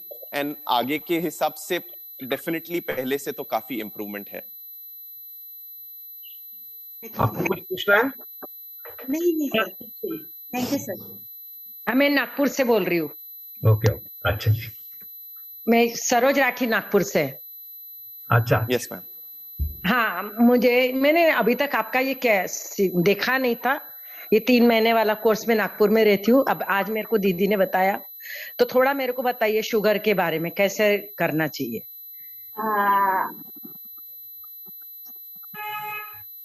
Ma'am thank you for your interest. आप ये हमारे ग्रुप से जुड़े हैं। आपका जो प्रश्न है वो इतना वाइड है, I think that is a 1 hour lecture in itself. But जब हमने इसकी शुरुआत की थी, हमारा एम था कि हम पेशेंट्स को वेट लॉस करवाएं, उनके लाइफस्टाइल मॉडिफाई करें, जिससे कि उनके not just diabetes but blood pressure, weight में फायदा दिखे एंड ओवरऑल हेल्थ में फायदा दिखे। एंड काफी अच्छे पॉजिटिव रिव्यूज हैं। हमने आज 3 पेशेंट्स की हिस्ट्री भी रिव्यू की है एंड तीनों को बहुत फायदा हुआ है, तो ये बहुत अच्छी बात है। एंड मतलब हम सही ट्रैक पे हैं। तो हमने कोशिश की थी कि डाइट, एक्सरसाइज एंड लाइफस्टाइल को में इम्प्रूवमेंट करें, मॉडिफाई करें, जिससे कि ओवरऑल हेल्थ इंप्रूव होए, डायबिटीज हल्का होए एंड हम धीरे धीरे दवाई कम करके कोशिश कर सके कि अगर डायबिटीज पूरी तरीके से रिवर्स हो जाए। ये एक नया कॉन्सेप्ट है जो हम समझते थे कि डायबिटीज की दवा एक बार चालू हो गई तो लाइफ लॉन्ग रहती है। ये कॉन्सेप्ट अभी चेंज हो रहा है। अगर हम जल्दी डायबिटीज डिटेक्ट कर पाए तो इनिशियल 5 इयर्स में चांस रहता है कि हम डायबिटीज को पूरी तरीके से मिटा सकते हैं एंड हम दवाई बंद भी कर सकते हैं। तो जितना जल्दी हमें डायबिटीज के बारे में पता चले, डिटेक्ट होए एंड हम एक्शन लें एंड डाइट में खाना कम करें, बेटर करें, जितना जो वेस्टर्नाइज हो गया है अपने डाइट, नमक की मात्रा बहुत बढ़ गई है, शुगर की मात्रा बहुत बढ़ गई है, बहुत डेंस फूड आइटम्स हम खाते हैं, उसमें बदलाव करके हम हमारे पुराने स्टाइल जो खाने का है, सादा खाना, एकदम बेसिक खाना, कम खाना, सूर्यास्त के बाद नहीं खाना, हम अगर ये सिंपल चीजें हमारे लाइफस्टाइल में अडॉप्ट करें तो इसका फायदा not just diabetes but overall health पे हमें दिखाई दे सकता है। ऑल्सो डाइट के साथ हमें एक्सरसाइज पे भी फोकस करना चाहिए एंड करंटली हमारी लाइफस्टाइल बहुत सिडेंटरी हो गई है, बिल्कुल एक्सरसाइज होती नहीं है, बिल्कुल एक्टिविटी होती नहीं है। तो एटलीस्ट दिन में हम 30 मिनट्स निकाल सके 24 घंटे में, जो हम हमारे बॉडी के लिए काम करें एंड एक्सरसाइज करें, उससे भी डायबिटीज में बहुत फायदा दिखता है। एंड हमने नोटिस किया है हमारे पार्टिसिपेंट्स में कि हम उनकी दवाई, उनके शुगर्स नॉर्मल कर पाए हैं एंड उसके बाद नॉर्मल होने के बाद हम उनकी दवाई कम कर पाए हैं। तो ये एम से हमने ये प्रोजेक्ट चालू किया था। हमारा मन था कि हम पर्सनली मिलके सबको असेस कर पाए, पर वो हो नहीं पाया। But definitely again after 6 months ये इम्प्रूवमेंट कंटिन्यू रहेगा, उम्मीद करते हैं, एंड हम मिल सके पर्सनली, ये उम्मीद करते हैं।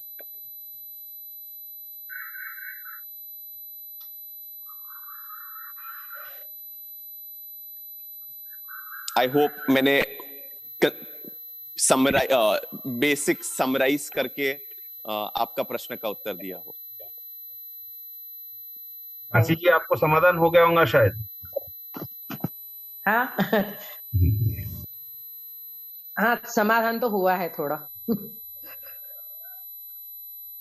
किसी और को प्रश्न पूछना है?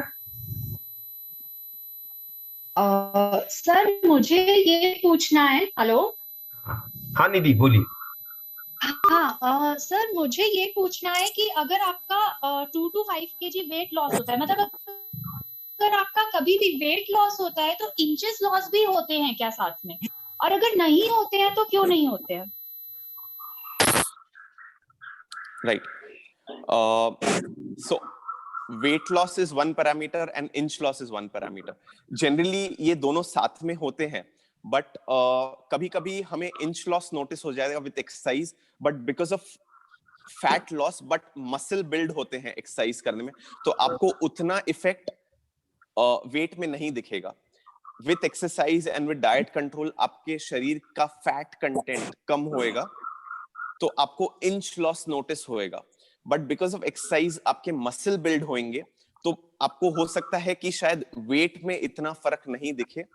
तो ओवरऑल हेल्थ इंप्रूव हुई है, बिकॉज फैट शरीर के लिए खराब है, फैट डायबिटीज के लिए खराब है, एंड मसल बिल्ड जो होता है with exercise, that is good for diabetes, good for overall health.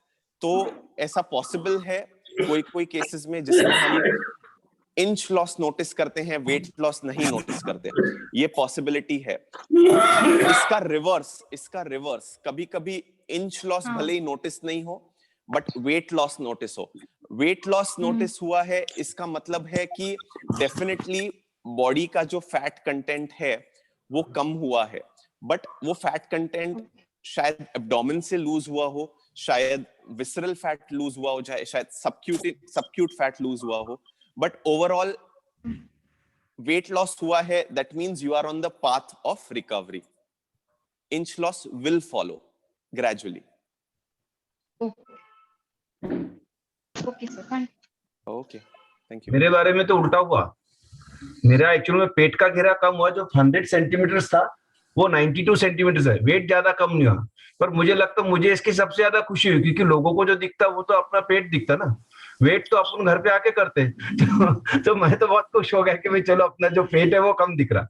Wait को क्या करना, वेट तो हम करेंगे तो हमको दुख होगा.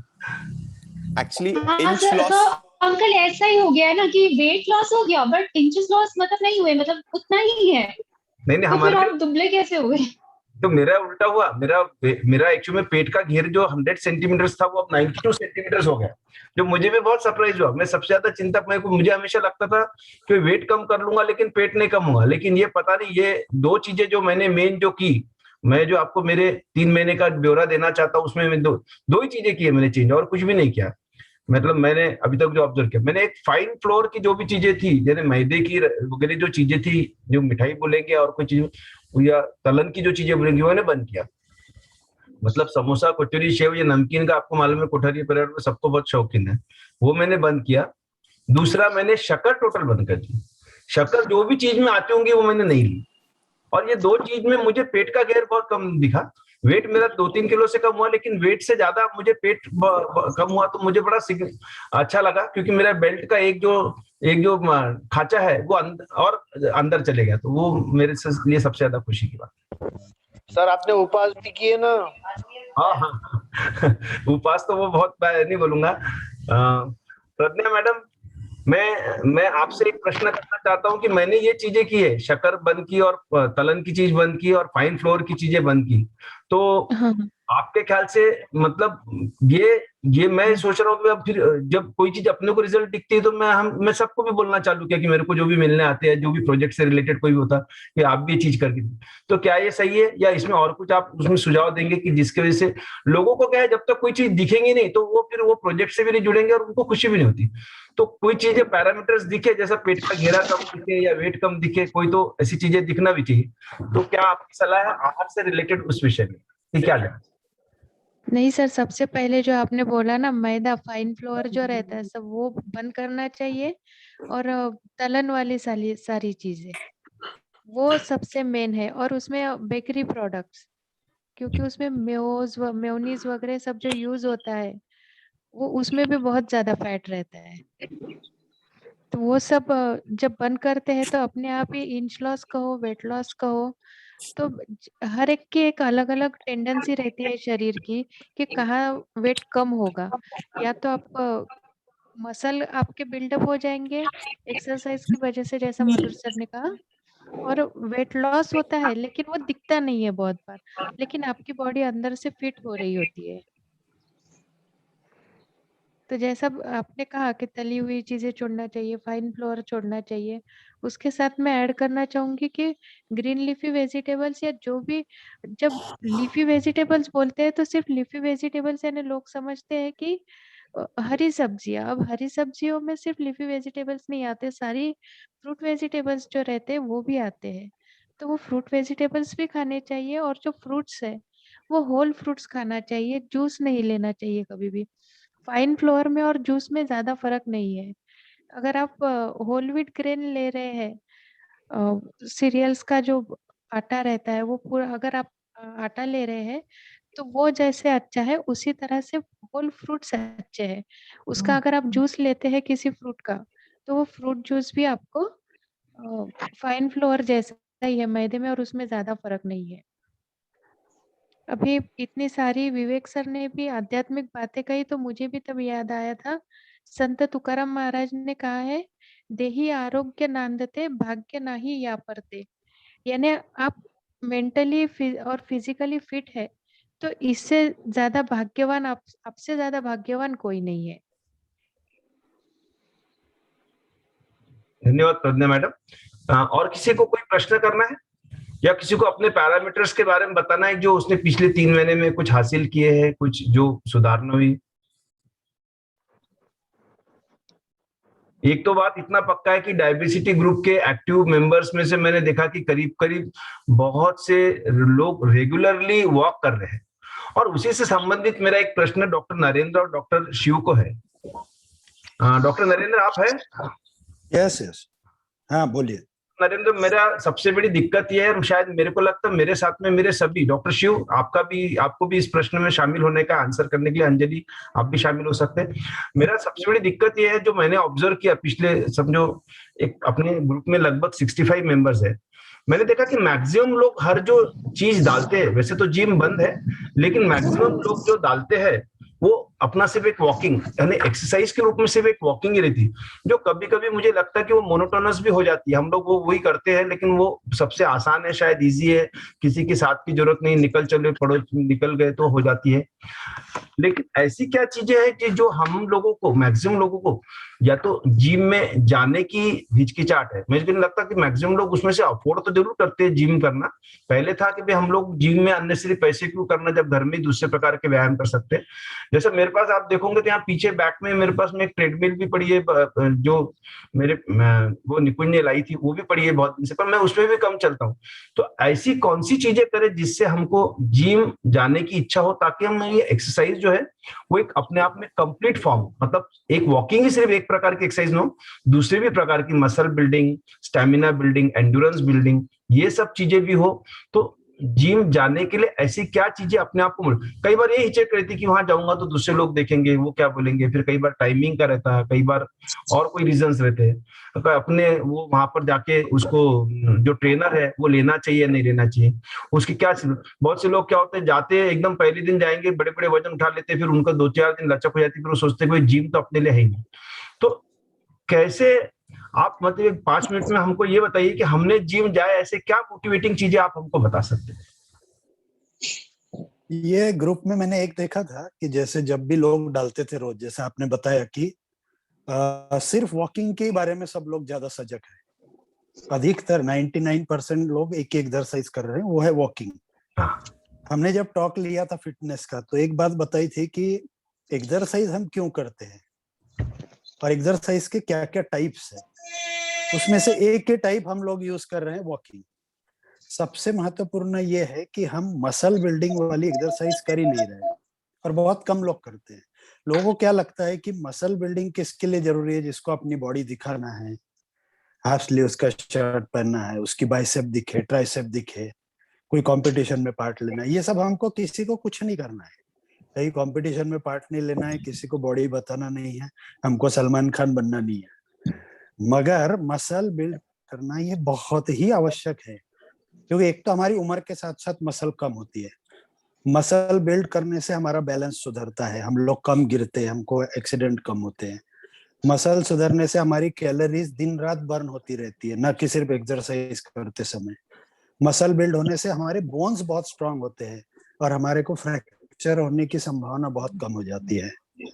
तो इतने ज्यादा फायदे हैं कि वो सिर्फ दिखावे के लिए मसल नहीं है, ये बात हमको ध्यान रखनी है। अगर हम सिर्फ वॉकिंग कर रहे हैं रोज 7 दिन 6 दिन, तो हमारी एक बात हुई थी कि हमने कम से कम हफ्ते में 2 दिन मसल बिल्डिंग वाली एक्सरसाइज बहुत जरूरी है करना, और कम से कम 1 दिन हफ्ते में फ्लेक्सिबिलिटी वाली एक्सरसाइज करना बहुत जरूरी है, जैसे कि योगा। तो मैंने देखा कि मैक्सिमम लोग वॉकिंग पे ही कॉन्सेंट्रेट कर रहे हैं, तो हम मसल बिल्डिंग वाली एक्सरसाइज पे जरूर ध्यान दें। अब सवाल ये है कि मसल बिल्डिंग में या तो आता है जिम, या तो आता है जिम छोड़ के बाकी। जिम अपने आप में बहुत ही बढ़िया चीज है, बहुत ही बेस्ट है, उसके बहुत सारे फायदे हैं। आपको किसी कंपनी की जरूरत नहीं, वहाँ एसी लगा होता है, गाने चल रहे होते हैं, और सब प्रकार की एक्सरसाइज आप जिम में कर सकते हो। बहुत ठंडी में भी जिम में जा सकते हो, चालू बरसात में भी आप जिम में जा सकते हो। बहुत फायदे, उसके अनगिनत फायदे।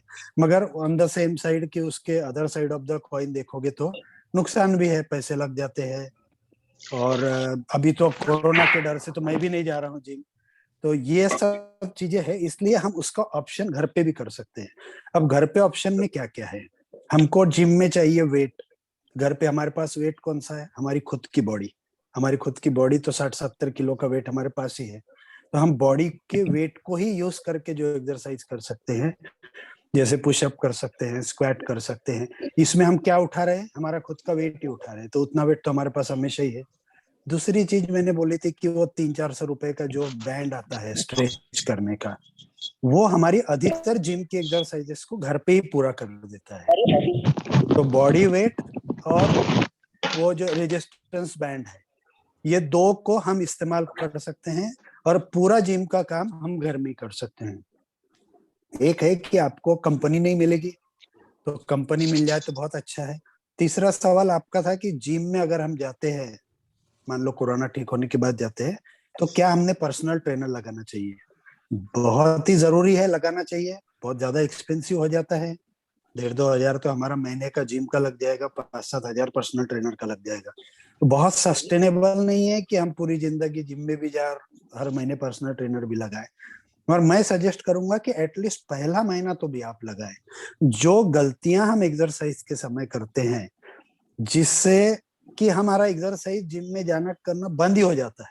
किसी को लचक आ जाती है, किसी का लिगामेंट स्ट्रेच हो जाता है, किसी को ट्विस्ट हो जाता है जॉइंट का, क्योंकि पता है नहीं एक्सरसाइज कैसा करना है, कितना ग्रेजुअल करना है। तो पहला महीना एटलीस्ट हम अगर पर्सनल ट्रेनर लगा ले तो हमको पूरा लाइफ उसका फायदा मिलता है, क्योंकि आप सीख जाते हैं कि एक्सरसाइज ऐसी करते हैं। बहुत ज्यादा ओवर एंथुजियास्टिक होके लोग करते हैं और फिर आपको वो सब ऑर्थोपेडिक सर्जन के वेटिंग रूम में दिखते हैं सेकंड थर्ड डे को, तो वो नहीं होना चाहिए। तो बाकी मैं बोलूंगा कि शिव इसमें कुछ कंट्रीब्यूट करे जो पॉइंट्स रह गए हैं।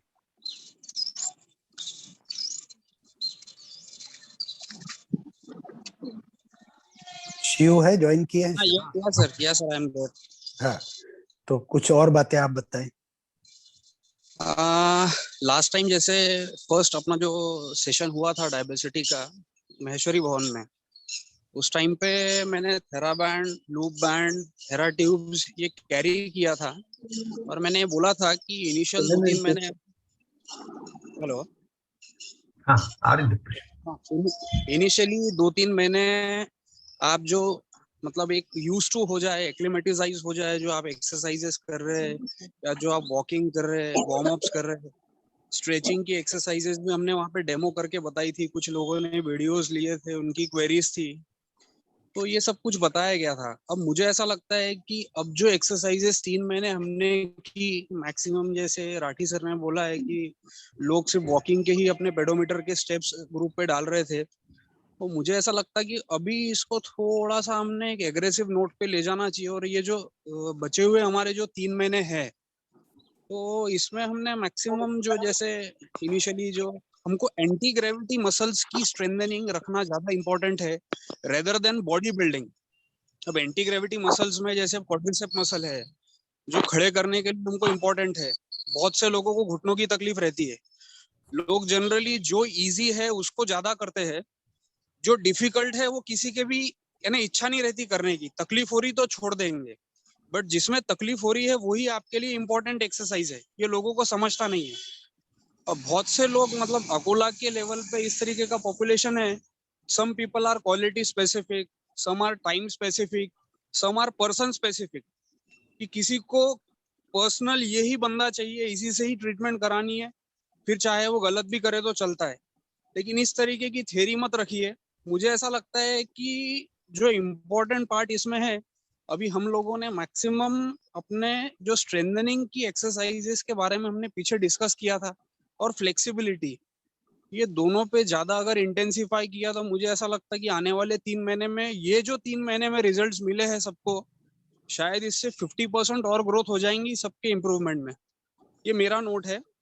और इसके लिए अब प्रोसीड कैसे करना, तो मैक्सिमम लोगों की क्वेरीज लास्ट टाइम भी थी, तो मुझे शरद चांडक अंकल ने बोला था कि आप पर्सनल हम लोगों को 7-7 लोगों का, 8-8 लोगों का ग्रुप बना के हम लोगों को सिखाइए।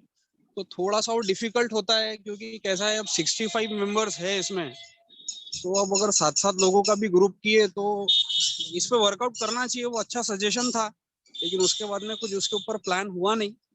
मुझे ऐसा लगता है कि अभी इसके आगे की जो एक्सरसाइजेस है, मोर ऑफ मेरा तो इंटरेस्ट जैसे थेरा बैंड, थेरा ट्यूब, यानी जो एंटी ग्रेविटी मसल्स की, जैसे शोल्डर हो गया, नी हो गया, जो एक एज के बाद में प्रॉब्लम्स चालू होती है, जैसे शोल्डर में इम्पिंचमेंट सिंड्रोम काफी कॉमन हो रहा है अभी, क्योंकि जो अपर बैक की मसल है और शोल्डर गर्डल की मसल है और सर्वाइकल की मसल है, इसकी जो स्ट्रेंथ कम होती है उसके बाद में बहुत से लोगों को इम्पींजमेंट सिंड्रोम चालू हो रहे हैं। फ्रोजन शोल्डर तो एक था ही, लेकिन अभी इम्पींजमेंट सिंड्रोम के भी काफी केसेस देखने मिलती है कि सुप्रास्पाइनेटस इम्पींजमेंट हो रहा, सबस्कैपुलरिस हो रहा, रोटेटर कफ के टेयर हो जा रहे। ये लोगों को समझाना है, मतलब इंजरी प्रिवेंशन के इधर ज्यादा जाना चाहिए, ऐसा मुझे लगता है। तो अनूप सर से मैं रिक्वेस्ट करूंगा कि इसके लिए कैसे प्रोसीड कर सकते हैं इन दिस सर्कमस्टांसेस, तो आप थोड़ा सा गाइड करिए, फिर उसके लिए हम कुछ वर्कआउट्स करते हैं। डॉक्टर शिव, जैसा मेरे को लगता है कोई भी चीज थोड़ी थोड़ी हैमरिंग अगर हम करेंगे रिपीटेडली तो लोग उसको फॉलो करेंगे। रीजन ऐसा है कि जैसा डाइट का है, समझो हम लोग क्या करते हैं कि भाई मैक्सिमम चीज मुझे मालूम है कि लोग डाइट का वैसा सुनते हैं और फिर भूल जाते हैं। तो मैं क्या करता हूँ, तो नॉर्मली जो चीज मैं करता हूँ मैं उसका एक फोटो निकालता हूँ, डाल देता हूँ। भले लोगों को लगता होगा कि भाई ये बहुत अपना ही डाल रहा करके फोटो, लेकिन जो चीज मुझे अच्छी लगती कि नहीं भी ये चीज करना चाहिए लोगों ने, तो वैसे आप हमारे इसके टीम के एक एक्सपर्ट है। मुझे ऐसा लगता है कि आप कोई भी अपने स्टाफ को लो या हमारे में से भी किसको बुला लिए और उनको एक डेमो दिखाए कि भाई ये ऐसा ऐसा आपको करना है। जैसे समझो आपने कोई भी मेंबर को बुला लिया, ये जो अभी इच्छुक होंगे, एक आधे को फोन कर लिया, कॉल कर लिया, और एक थोड़ा सा शॉर्ट में अपने ग्रुप पे वीडियोस डाल दिए कि भाई ये ऐसी एक्सरसाइज आपको करना है, इससे आपका ये मसल में होता है। मैक्सिमम लोगों को घुटने की, कमर की, एंकल की, या जो चलते हो भी समझो होगा, या नेक का प्रॉब्लम होगा, या शोल्डर का प्रॉब्लम, तो इसके एक अलग अलग थोड़े से एक्सरसाइज आपने कभी कौन से पार्ट का, कभी कौन से पार्ट का अगर डाल दिया डेमो, और थोड़ा हैमरिंग हुआ तो लोग जरूर करेंगे, ऐसा मुझे। क्योंकि जिम तो अभी जा नहीं सकते, तो इसलिए जिम तो घर पे कैसा कर सकते, तो डेमो करेंगे तो अच्छा रहेगा।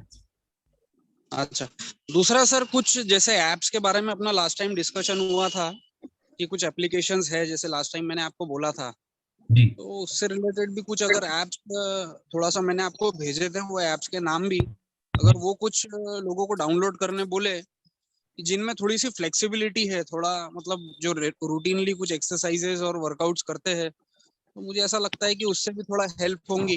आप जो बोल रहे हैं वो तो करता हूँ मैं, तो डेफिनेटली अच्छा सजेशन है। ऐसी इच्छा है डॉक्टर शिव, डॉक्टर नरेंद्र और डॉक्टर अंजलि बापेचा तीनों से कि आप लोग तीनों क्या करो, एटलीस्ट वीक में एक बार वॉकिंग छोड़ के उसके अलावा क्या एक्सरसाइज कर सकते हैं। उसका मतलब मैं एक अच्छा टीचर तभी समझता हूं जब वो उसकी बताई हुई बात लोग करते हैं तब। तो अगर आपकी बताई बात नहीं कर रहे तो कुछ हमारे में तो फॉल्ट है ही, लेकिन कुछ आपको भी ऐसे मेथड्स अप्लाई करना पड़ेगा कि हम करें। मतलब भले आप एक चाबुक लीजिए, हाथ में मारिए, लेकिन वो हमने करना चाहिए, वो देखिए आप कैसे कर सकते। तो ये अपने 6 महीने खत्म होने के पहले हमने अलग अलग एक्सरसाइज करनी चाहिए। मैं खुद भी नहीं कर सका, लेकिन मैं सोच रहा हूँ कि आप भले ही आपको लगता होगा भैया सर आप अनूप आ जाओ डॉक्टर कोठारी, आप मेरे क्लिनिक में आ जाओ, मैं आपको डेमो देता हूँ, आपको करना है, तो मैं कुछ ना कुछ इंस्पायर होकर जरूर करूंगा। ऐसे करवाना वो आप देखिए, मतलब इच्छा जरूर है कि जिम में करना चाहिए, और कोशिश भी करते हैं कि किस तो भी तरीके से करे। तो वो सिर्फ क्यों नहीं कर रहे हम वो नहीं बता सकता मैं, लेकिन मुझे इच्छा बहुत है अंदर से ये चीजें करना चाहिए।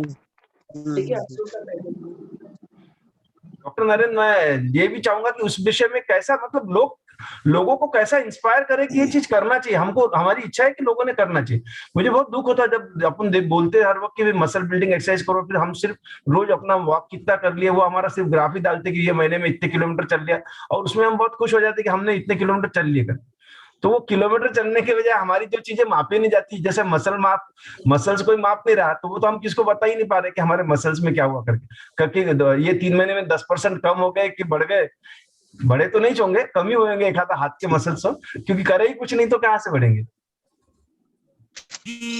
बराबर है, मोटिवेशन बढ़ाना पड़ेगा जैसा आपने कहा। मुझे ऐसा लगता है कि वीकली आपका कुछ तो भी एक ऐसा आना चाहिए कि जिसको पढ़ने के बाद में ऐसा लगना चाहिए कि या तो मैं डॉक्टर शिव से वापस मिलूं, बात करूं, या मैं उनसे जाके वो सीखूं। सर मैं कुछ बोलूं? जी बोलिए ना, बोलिए। सर अपने ग्रुप में 3 जने हैं ना जो फिटनेस से रिलेटेड है, एक्सरसाइज से। तो 2-2 दिन सब डिवाइड कर लो, और हर 2 दिन जैसे मुझे सिर्फ इतना ही पता है कि मुझे वॉल सिट करना है, स्क्वाट्स करना है और प्लैंकिंग करना है, और बाकी की थोड़ा बहुत। तो ये लोग पर स्ट्रेच एग्जैक्टली कहाँ पे आना चाहिए ये नहीं समझता है कि कौन सा मसल स्ट्रेच होना चाहिए। तो उसके अगर सिर्फ फोटो भी डाल देते हैं कि आज आपको ये एक्सरसाइज करना है या कल सवेरे ये एक्सरसाइज करना है, तो सवेरे उठ के सर सब आराम से कर लेंगे, ऐसा मुझे लगता है। अच्छा आइडिया। मैडम ये आपने सही बोला, लेकिन मुझे ऐसा लगता कि हम लोग, हमारा दायरा ये जो आने वाले 3 महीने या हमारा डायबेसिटी का जो 6 मंथ्स का कोर्स है उसी तक सीमित ना रखते हुए मेरी ये सोच है कि जो भी वर्कआउट्स या जो भी एक्सरसाइजेस हम हमारे मतलब जो भी क्लाइंट्स है या हमारे जो ग्रुप के मेंबर्स है तो उनको ऐसा सिखाए कि आने वाले मतलब ये जन्म में एटलीस्ट उनका इंजुरी प्रिवेंशन तो भी रहे।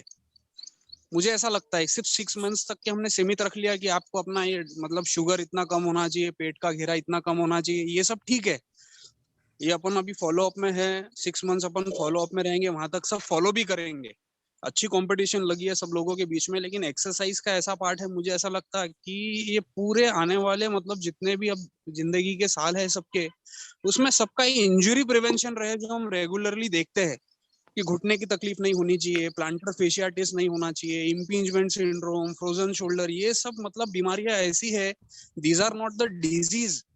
ये लोग हमारे ये मतलब ये जो तकलीफें है ये हमारे सेडेंटरी लाइफस्टाइल के वजह से हम लोगों को हो रही है, हमारे जो गलत तरीके के उठने बैठने के तरीके हैं उसके वजह से हम लोगों को हो रही है। तो ये ना होए किसी को, ये चीज मतलब ये हम कंट्रोल कर सकते हैं। जैसे नी रिप्लेसमेंट, ये कोई बीमारी नहीं है, ये अपने आप से कुछ लोग नहीं फॉलो करते हैं, प्रॉब्लम्स तकलीफें ज्यादा बढ़ती है, उसके बाद में नी रिप्लेसमेंट पे जाता है। तो इस तरीके के प्रिवेंशन भी हम लोगों को बताने चाहिए, मुझे ऐसा लगता। तो ये एक मतलब इसको डिवाइड करना पड़ेगा, जैसे सर्वाइकल एंड अपर बैक, फिर मतलब एल्बो हो गया, शोल्डर हो गया, इस तरीके के कुछ तरीके से मुझे ऐसा लगता है रादर देन एक कॉन्सेंट्रिक सोच रख के कि अपने को इतना ही कम करना है और यही तरीके की एक्सरसाइज, मतलब ज्यादा करके वेट लॉस पे ना जाते हुए अगर कुछ मतलब प्रोफेशनलिज्म रहे उसमें कि बस ये तरीके की हमको एक्सरसाइज करनी है, उससे हमारा इंजरी प्रिवेंशन रहे, तो मुझे ऐसा लगता है वो ज्यादा बेनिफिशियल रहेगा रेदर देन कुछ तो भी ऐसे कॉन्सेंट्रिक सोच अगर लेके चले तो ठीक है। वो स्क्वाट्स प्लैंक ये सब ठीक है, तो सब लोग करते हैं, पर एक स्पेसिफिक कुछ एक्सरसाइजेस के जो हमारे मतलब प्रोटोकॉल्स है, मुझे ऐसा लगता है कि वो अगर सीख के करें तो ओवरऑल फिर सभी का करेंगे तो डेफिनेटली मसल टोन इंप्रूव होएगा, तो शायद तकलीफ कम होगी।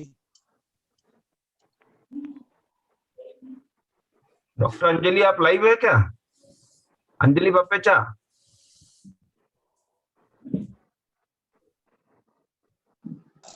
मेरी एक और ऐसी इच्छा है कि शायद हमने पिछले 3 महीने में ज्यादा से ज्यादा 2 ही चीजें की। एक तो अपने अपने मॉर्निंग वॉक का हम सब लोगों ने ग्राफ वो डायबिसिटी ग्रुप पे डाला, और दूसरा हमने डाइट के बारे में डाले हुआ है, ज्यादा भी क्या कहें। तो अब आने वाले 3 महीने में हम अब अपना कोई भी व्यक्ति को मैं रिक्वेस्ट करूंगा, सभी जो मेंबर्स है हमारे, उनसे कि वो अपने वॉकिंग का अब ना डाले, क्योंकि अब हमको मालूम है कि सब चल रहे करके, सब चल रहे, कोई 5,000 से 10,000 स्टेप तक सब चल रहे, तो अब डालने की जरूरत नहीं कि आप लोग चल रहे करके, हमें मालूम है आप चल रहे। आप वो वॉकिंग के अलावा क्या कर रहे हैं वही सिर्फ डालेंगे। दूसरा, खाने के विषय में भी अब हम नहीं डालेंगे कि मैं सलाद खा रहा हूँ, मैं फ्रूट्स खा रहा हूँ, मैं ये खा रहा हूँ, वो मत डालिए। कुछ बहुत स्पेसिफिक कोई चीज है। और एक रिक्वेस्ट है, क्योंकि क्या होता है जब हम ऐसे कोई मैसेज डाल देते तो कोई इंपॉर्टेंट मैसेज, जैसा फॉर एग्जाम्पल डॉक्टर शिव ने कोई ऐप डाला, कुछ डाला, तो वो पढ़ना रह जाता, क्योंकि मैसेज इतने आगे आगे सरक जाते फटाफट कि पीछे के मैसेज देखना नहीं होता। तो हम अपने डायबिसिटी ग्रुप के लिए आगे के 3 महीने रिस्ट्रिक्ट करेंगे, कोई भी प्रकार का मैसेज ऐसा नहीं डालेंगे कि जैसा सिर्फ मैंने आज चल लिया तो मैं डाल दिया, आज ये कर लिया तो मैं डाल दिया, आज मैंने सलाद खा लिया तो डाल दिया, या आज मैंने एक एप्पल खा लिया तो नहीं डालेंगे। अब हम बंद कर देंगे वो मैसेज। अब हम टोटली जो चीजें हमने नहीं की है पिछले 3 महीने में, जिसकी वजह से हमारे जो चीजें है वो, जैसा भाई मैंने देखा कि स्पिरिचुअलिटी क्यों होना, क्योंकि आपकी नींद, आपका स्ट्रेस हो कम होना, तो ऐसी फील्ड जो हमारे से छूट गई उसी फील्ड को हम कंसंट्रेट करेंगे, उसी का बैकलॉग। और मेरी रिक्वेस्ट है तीनों से भी, डॉक्टर शिव, डॉक्टर अंजलि और डॉक्टर नरेंद्र से, कि आप लोग भी इसमें आप कुछ करिए। अब हमारे पास 3 महीने, ये 3 महीने में हमने कुछ करना चाहिए, इसके लिए आप हमें मोटिवेट कीजिए ग्रुप के थ्रू। लगे तो हम और अभी हमारे जो जूम मीटिंग है ये हम और भी फ्रीक्वेंटली ले सकते हैं, क्योंकि अब ये पेड मीटिंग है हमारी, तो हमारे पास में कोई प्रॉब्लम नहीं। हम 1 महीने में कितनी भी मीटिंग लो, कितने भी समय के लो, हमारे टाइम का बंधन नहीं, कोई चीज नहीं। तो इसके लिए मुझे आपका सहयोग लगेगा, और आप जब भी बोलेंगे मैं मीटिंग ऑर्गेनाइज करूंगा, क्योंकि अभी क्या है, कोरोना की वजह से टाइम सभी के पास में, तो ऐसा कोई बात नहीं कि टाइम नहीं है करके। किसी और को कोई प्रश्न करना है, कोई भी टॉपिक से लेके, मतलब डाइट से रिलेटेड, और आप कोई को भी कोई प्रश्न करना है आहार संबंधित प्रज्ञा मैडम से, व्यायाम संबंधित डॉक्टर नरेंद्र से, डॉक्टर शिव से, या फिर डायबिटीज से रिलेटेड डॉक्टर मधुर जी से।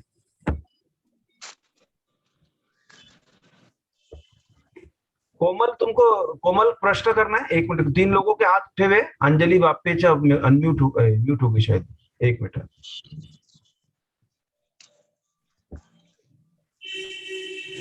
हाँ अंजलि। हेलो।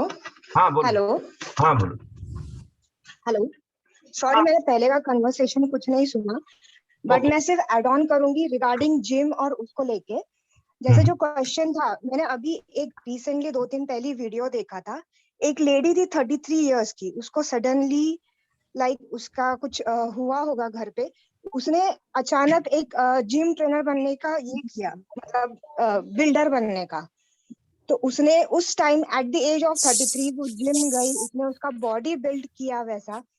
मुझे वो बहुत इंस्पायरिंग लगा, क्योंकि एट द एज ऑफ 33 हम लोग जब ये चीज कर सकते हैं, तो मुझे लगता है कि अगर आपके मन में वो चीजें इच्छा होगी करने की कुछ, तो आप जरूर अपना बॉडी बिल्डअप और जो भी है, जैसे नरेंद्र सर ने और डॉक्टर शिव सर ने जो भी बोला है, आप वो सब कर सकते हैं ड्यूरिंग जिम एक्टिविटीज।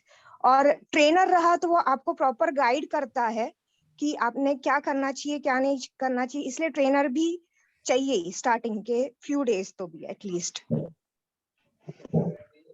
अभी तो हमारे ट्रेनर आप लोग ही है, क्योंकि जिम बंद है। तो हमारी यही इच्छा है कि अगले 3 महीने के लिए आप हमारे ट्रेनर बनिए, सब लोग, डॉक्टर शिव, डॉक्टर अंजलि और डॉक्टर नरेंद्र। और आप हमको कैसे ट्रेन कर सकते हैं, मतलब हमने 3 महीने का बोलना चाहिए कि भाई ये हमारे 3 टीचर्स है, ये बेस्ट टीचर्स है, इन्होंने हमारे को जिम का, जैसा बोलते ना, एक जैसा किसी को एडिक्शन लगाना, वैसा आपको एडिक्शन लगाने का है कि हमने जिम का या तो घर में या उससे रिलेटेड कोई भी एक्सरसाइज चालू करना चाहिए। मतलब अल्टीमेटली मैं ये बोलूंगा कि the results are in fruits. हमने पेड़ कितने लगाए उसको नहीं, पर फ्रूट्स आ गए कि नहीं वो देखना पड़ेगा ना। तो फ्रूट्स मिलना चाहिए हमको। तो मेरी आप तीनों से एकदम रिक्वेस्ट है कि हम बाकी के वीडियोस इस बार कर्टेल करेंगे और आप लोगों को 3 महीने का पूरा टाइम देंगे ये चीजें प्रेजेंट करने। एक और हाथ उठाए कोमल का। कोमल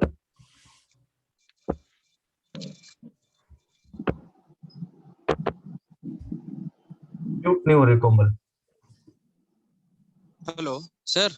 हाँ सर, कुछ मतलब मुझे ऐसा लगता है कि ग्रुप को कुछ इसमें डिवाइड करके कुछ 1-2 दिन 2-4 दिन मतलब एक ग्रुप को इन पर्सन मतलब कुछ पहले अपर बॉडी की एक्सरसाइजेस, लोअर बॉडी की एक्सरसाइजेस, फिर दोनों का समराइज, ऐसा कुछ इन पर्सन सिखाना पड़ेगा। ये मतलब इट्स डिफिकल्ट, क्योंकि क्या होता है, ठीक है अभी मैंने समझ लो किसी का वीडियो ले लिया, मेरे क्लाइंट का बोलो या मेरे स्टाफ का बोलो, और मैंने ग्रुप पे पोस्ट कर दिया। अब 65 मेंबर्स में सबकी बॉडी की फ्लेक्सिबिलिटी और स्ट्रेंथ और एज तो एक जैसे नहीं है। अब जो कमर की तकलीफ, जो कमर की एक्सरसाइजेस या शोल्डर की एक्सरसाइजेस के वीडियोस मैंने डाले हैं, जरूरी नहीं है कि उसी तरीके से 65 के 65 लोग उसको कर पाए। तो मुझे ऐसा लगता है कि कुछ थोड़ा सा ये रादर देन वर्चुअल, ये इन पर्सन अगर होए तो उसके लिए मैं भी टाइम निकालता 2-4 दिन। कुछ ऐसा मुझे ऐसा लगता अपर बॉडी या हो सके तो पूरा बॉडी का या लोअर बॉडी का ऐसे कुछ एक्सरसाइजेस सिखा के वो वीडियोस ले और फिर वो वर्कआउट्स वो लोग करे। मोर ऑफ मैं ज्यादा कंसर्न वेट लॉस से रिलेटेड इस पे नहीं हूँ। मैं ज्यादा मतलब 6 महीने के बाद में भी लोगों को इंजरी प्रिवेंशन रहे और जो प्रॉब्लम्स होती है एक एज के बाद में उससे थोड़ा सा अलर्ट रहे और वो ना हो। तो थोड़ा सा मेरी सोच उस वे पे है आने वाले 3 महीने में कि वो आगे भी लोग करते रहे। तो कुछ ऐसे प्लेस का अगर कुछ हो सके कि वो जगह पे अपन कुछ मतलब लोगों को बुलाए, 2 ग्रुप में, 3 ग्रुप में, 4 ग्रुप में, जैसा भी होगा, और 2-2 4-4 दिन उन लोगों को सिखाए। टाइम डिसाइड कर लेंगे, ज्यादा कन्वीनियंट रहेगा ऐसा मुझे लगता है। डॉक्टर शिव, मैं आपसे सहमत हूँ। एक इत्तेफाक की बात है कि अभी मैक्सिमम कोरोना की वजह से मैक्सिमम हॉल्स खाली है और हमारा जीपीए हॉल तो हमेशा खाली है। आप जीपीए हॉल सिलेक्ट कर सकते हैं, टाइम दे सकते हैं। और ग्रुप भी हमारे 5-6 ऑलरेडी बने हुए हैं, मतलब group A B C D E ऐसे ग्रुप हमारे बने हुए हैं नंबर्स के हिसाब से। वो ग्रुप को भी आप इनवाइट कर सकते हैं कि भाई पहले ये 4 दिन 3 दिन ये ग्रुप आ जाए, या फिर बाद के 3 दिन ये ग्रुप आ जाए, या जैसा भी आपको कन्वीनियंट हो। नॉट नेसेसरी वीक में 2 बार बुलाइए, वीक में 3 बार बुलाइए, आप जैसा बोलोगे, समय जैसा आपको सूट होगा। तो आप मुझे फॉर्म कीजिए, मैं कोऑर्डिनेट मैं करने के लिए हमेशा विधि हूँ। ये करना पड़ेगा सर, मतलब वो उस वे से ही, मतलब एक्सरसाइज ऐसा पार्ट है, अनलेस एंड अनटिल आपका ट्रेनर या आपका जो फिजियोथेरेपिस्ट है या जो भी आपका मतलब मेंटोर है वो सामने होके आपको बताएगा नहीं, तो पीपल विल नॉट डू। जी जी जी, हाँ, मैं आपके लिए कोऑर्डिनेट करने के लिए तैयार हूं, और जो भी इंटरेस्टेड मेंबर्स है मैं उनको मोटिवेट भी करूंगा कि ये चीजें जरूर करना है। और शुरुआत में मुझसे करूंगा कि मैं जब ज्वाइन होऊंगा तो फिर मैं कुछ उसके वीडियोस मतलब ये डालेंगे हम लोग के भी, ऐसा ऐसा हम करते तो क्या फर्क पड़ता करके। तो हम जरूर कोशिश करेंगे और हम इसमें अभी इम्प्लीमेंट भी करेंगे। मैं रिक्वेस्ट करूंगा डॉक्टर नरेंद्र को कि वो भी इसमें कुछ इंटरेस्ट ले सुबह, क्योंकि एक्सरसाइज उनका पैशन है। तो हम 2-3 मिलके कुछ वीडियोस डालेंगे जिसमें लोगों को ये समझेगा कि इस तरह के एक्सरसाइज अपन कर सकते करके। एज इज नॉट ए बार, वो भी नहीं है कि भाई आपको पर्टिकुलर एजेड हो गए आप तो नहीं कर सकते करके, ऐसा कुछ डालेंगे हम लोग। तो जरूर प्लान करते हैं इस चीज के लिए।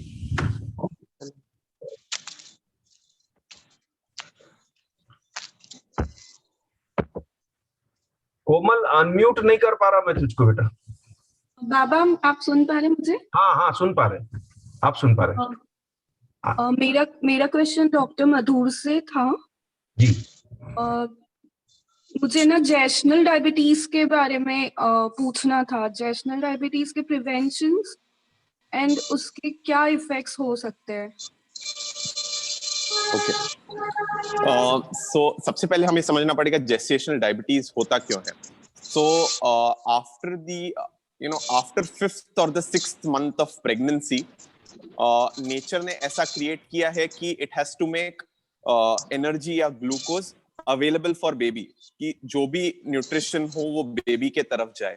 तो एक इंसुलिन रेजिस्टेंट स्टेट डेवलप हो जाता है मदर में, जो after 5th to 6th month of pregnancy बढ़ जाता है, राइट। सो दैट मदर ज्यादा एनर्जी यूज नहीं करे, ग्लूकोज यूज नहीं करे, एंड वो एक्स्ट्रा ग्लूकोज बेबी के लिए अवेलेबल हो। तो उसको बोलते हैं इंसुलिन रेजिस्टेंस, जो 5th to 6th month के बाद हो जाता है।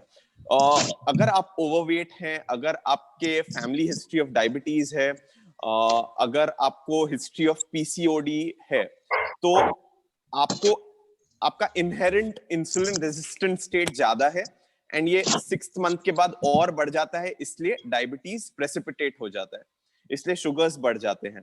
तो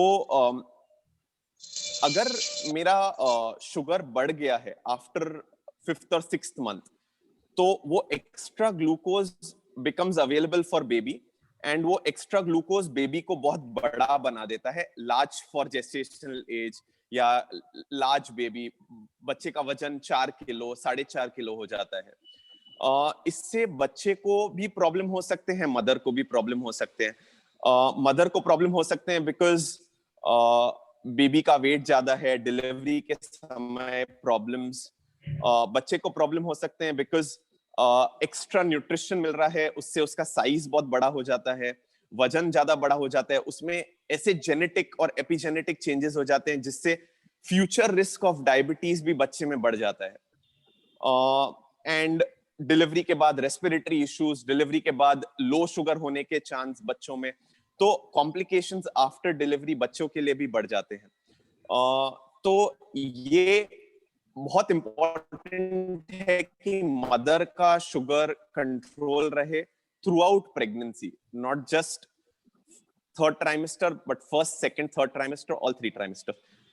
अब ये हुआ इंपॉर्टेंस जेस्टेशनल डायबिटीज का। अब आप इसे प्रिवेंट कैसे कर सकते हैं, इसके 2-3 तरीके हैं। एक, आप अपने बॉडी को प्रिपेयर करें प्रेगनेंसी के पहले, वेट कंट्रोल करें, डाइट कंट्रोल करें। उसका प्रिपरेशन प्रेगनेंसी के समय नहीं, प्रेगनेंसी के समय से पहले चालू होना चाहिए।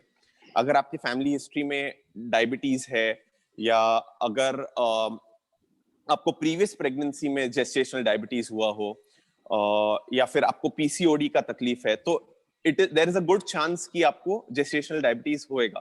तो आप पहले से ही डाइट, एक्सरसाइज में ध्यान रखें, वेट अपना कंट्रोल करें बिफोर गेटिंग प्रेग्नेंट, एंड खाने पीने पे ध्यान रखें, सबसे जरूरी है। 95% of gestational diabetes can be handled without medicine.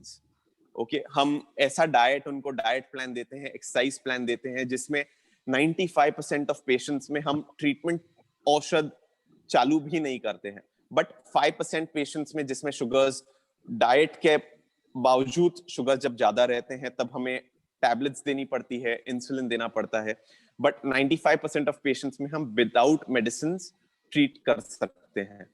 And इसमें मदर का भी आउटकम एंड बेबी का आउटकम दोनों रिलेटेड है जेस्टेशनल डायबिटीज से। एंड अगर आपको जेस्टेशनल डायबिटीज हुआ है तो आपके भी चांसेस बढ़ जाते हैं फ्यूचर डायबिटीज आने के। तो implications बेबी पे भी हैं एंड मदर पे भी हैं, future risk of diabetes and other complications.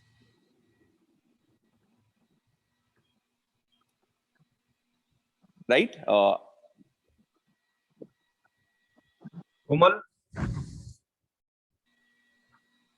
I hope आपका प्रश्न का उत्तर आपको मिला हो।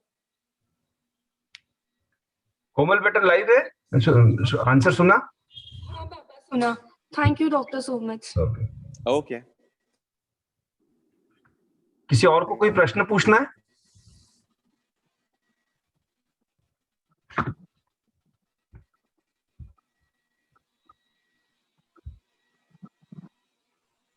अगर किसी को प्रश्न नहीं है या कुछ पूछना नहीं है तो फिर हम लोग ये समझेंगे कि भी अभी हमारे क्वेश्चन एंड हो गए। डॉक्टर मधुर, आप कोई एक्सपर्ट्स को, हमारे किसी एक्सपर्ट्स को कुछ कहना है अपनी ओर से, खुद की ओर से ऑडियंस को? या सो बहुत अच्छा प्रोग्रेस दिखा है, जितने भी पेशेंट्स का रिव्यू लिया है, बहुत अच्छा इंप्रूवमेंट है ओवरऑल हेल्थ में। आपने भी जैसे बताया कि आपका भी कमर का घेरा बहुत कम हुआ है, बहुत अच्छा इंप्रूवमेंट है। एंड आई एम श्योर आपको ओवरऑल हेल्थ में भी इंप्रूवमेंट दिख रहा हो, not just diabetes, blood pressure, but overall health. And मैं सिर्फ इतना कहना चाहता हूं कि फर्स्ट 3 मंथ्स में हमें चेंजेस या इंप्रूवमेंट बहुत फास्ट दिखेगा, बट आगे जैसे हम ये डाइट एक्सरसाइज कंटिन्यू करेंगे, probably the rate of improvement थोड़ा स्लो डाउन आ जाएगा, थोड़ा प्लेटू आ जाएगा। तो इससे हमें ध्यान रखना है, हमें डिमोटिवेट नहीं होना है, हमें हमारे एफर्ट्स कंटिन्यू रखने हैं। काफी बार होता है जब पेशेंट्स को रिजल्ट्स नहीं दिखते, डिमोटिवेट होके वो डाइट प्लान छोड़ देते हैं, डिसकंटिन्यू कर देते हैं। बट मेरे को सिर्फ इतना बोलना है कि ये डाइट एंड ये मॉडिफिकेशंस के benefits and improvements are long lasting. ऐसा नहीं है कि ये सिर्फ टेम्पररी चीज है, जितने टाइम वजन कम है, ये इसका आपको बेनिफिट नेक्स्ट 5 साल 10 साल में भी दिखेंगे। तो हमें इससे कंटिन्यू रखना है, भले ही रिजल्ट्स प्लेटू हो रहे हैं, रिजल्ट्स बेनिफिट्स प्लेटू हो रहे हैं, बट हमें कंटिन्यू करना है फ्यूचर के लिए। चाहूंगा कि हमारे बचे हुए एक्सपर्ट्स भी सब 1-2 मिनट में आज की मीटिंग का समराइज करें। नेक्स्ट डॉक्टर नरेंद्र राठी से मैं रिक्वेस्ट करूंगा 2 मिनट में आप जो उसमें टेक होम मैसेज जो है। बस टेक होम मैसेज यही है कि वॉकिंग, और जो आपने बताया कि वॉकिंग का नहीं डालना है और डाइट का नहीं डालना है ग्रुप पे, इसका मतलब उसका महत्व कम नहीं हुआ है, उसका महत्व उतना ही है। सिर्फ अनूप सर का ये बोलना था कि बाकी चीजों को हमको वहां देखने के लिए ग्रुप में जगह मिले, बाकी मैसेजेस के, इसलिए वो चीज नहीं डालना है। वॉकिंग अभी भी उतना ही महत्वपूर्ण है जितना पहले था, सलाद खाना अभी भी उतना ही महत्वपूर्ण है। उसका फोटो डाल के वो ग्रुप पे बहुत सारे मैसेजेस हो जाते हैं और इम्पोर्टेंट मैसेज मिस हो जाएंगे, तो वो आप कंटिन्यू करिए। उसके अलावा जो आपको एडिशन करना है वो है मसल बिल्डिंग पे, हफ्ते में कम से कम 2 दिन, 3 दिन करो तो बहुत अच्छा है, 1 दिन कम से कम flexibility. Thank you doctor Narendra. Pragya madam, आप 2 मिनट में कुछ समरी आपको बोलना है, लोगों को संदेश देना है, हमारे ऑडियंस को, मेंबर्स को। जी सर, अभी जो 3 महीने का किया वो इनिशियल स्टेज पे था, तो अगर मेरा अभी आज हुआ तो आज, नहीं तो कल तक मैं एक दूसरा डाइट प्लान भी डाल दूंगी सबके लिए, जो क्योंकि 3 महीने से ज्यादा कोई भी एक सिमिलर डाइट प्लान नहीं फॉलो करना चाहिए, और खाना मोनोटोनस नहीं होना चाहिए, हमेशा सभी न्यूट्रिएंट्स मिलने चाहिए। तो जैसा अभी 3 महीने तक किया वो इनिशियल स्टेज का था, अब थोड़ा हार्ड या फिर थोड़ी सी छूट मिल जाएंगी। ओके जैसे ऐसा होगा तो उस हिसाब से मैं एक डाइट प्लान भी डाल देती हूँ। और जो डायबिटिक लोग हैं उनके लिए मिठाई और शक्कर बंद है, लेकिन जो ओबेसिटी ग्रुप के लोग हैं उनको चाय में शक्कर चलती है, थोड़ी बहुत शक्कर गुड़ जो भी चाहिए। और बाकी जो मिठाइयाँ है जो प्रसाद भी है तो एकदम थोड़ा सा ले, यानी सिर्फ हाथ में थोड़ा सा, ताकि वजन ना बढ़े। फिर वजन नॉर्मल होने के बाद तब तक उनको समझ ही जाता है कि अपने को क्या खाना है और क्या नहीं खाना है। मुझे लगता है सबसे अच्छा मैसेज ये लगा कि आप थोड़ी छूट देंगे करके। डॉक्टर जरूर शिव, सर। डॉक्टर शिव आपका 1 मिनट में एक समरी में कुछ टेक होम मैसेज। सर बस इतना ही बोलना है कि जो 3 मंथ्स हम लोगों ने जो भी अभी एक्टिविटी की है, आने वाले जो 3 मंथ्स है उसमें थोड़ा सा एक्सरसाइजेस के पैटर्न जो कि सिमिलर ना रहे, एक्सरसाइजेस में वेरिएशंस होते रहे, और जो भी जैसे इन पर्सन कुछ पर्सनल गाइडेंस के रिलेटेड अपन ने जो डिस्कस किया है, मुझे ऐसा लगता है अगर कुछ लोग मोटिवेट हो सके एक्सरसाइजेस करने के लिए तो शायद वो ज़्यादा इम्पोर्टेंट रहेगा। और जैसा भी कुछ प्लान होता है आप मुझे बोलिए, तो डेफिनेटली हम लोग उसके ऊपर वर्कआउट करते हैं। ओके डॉक्टर अंजलि बापेचा, आप है लाइव है? डॉक्टर ऑनलाइन है क्या आप? अंजलि? ओके मुझे लगता है शायद वो कुछ काम में होगी। और सभी डॉक्टर विवेक देशपांडे जिन्होंने हमारे आज का इसमें एक आध्यात्मिक स्वरूप एक डाला है हमारे में, उसका एक आज हमारे बॉडी में डाल दिया है कि भी अभी हमको वो भी चीज करना है। प्लस हमारे सभी एक्सपर्ट्स, खास करके डॉक्टर मधुर, मुझे मालूम है कि उन्होंने ओवरनाइट ट्रैवल करके जस्ट सुबह सुबह अकोला पहुंचे वो अपने कंसल्टिंग के लिए। और किसी कारणवश डॉक्टर आकांक्षा ज्वाइन नहीं हो सके, लेकिन उनके बिहाफ में डॉक्टर मधुर थे।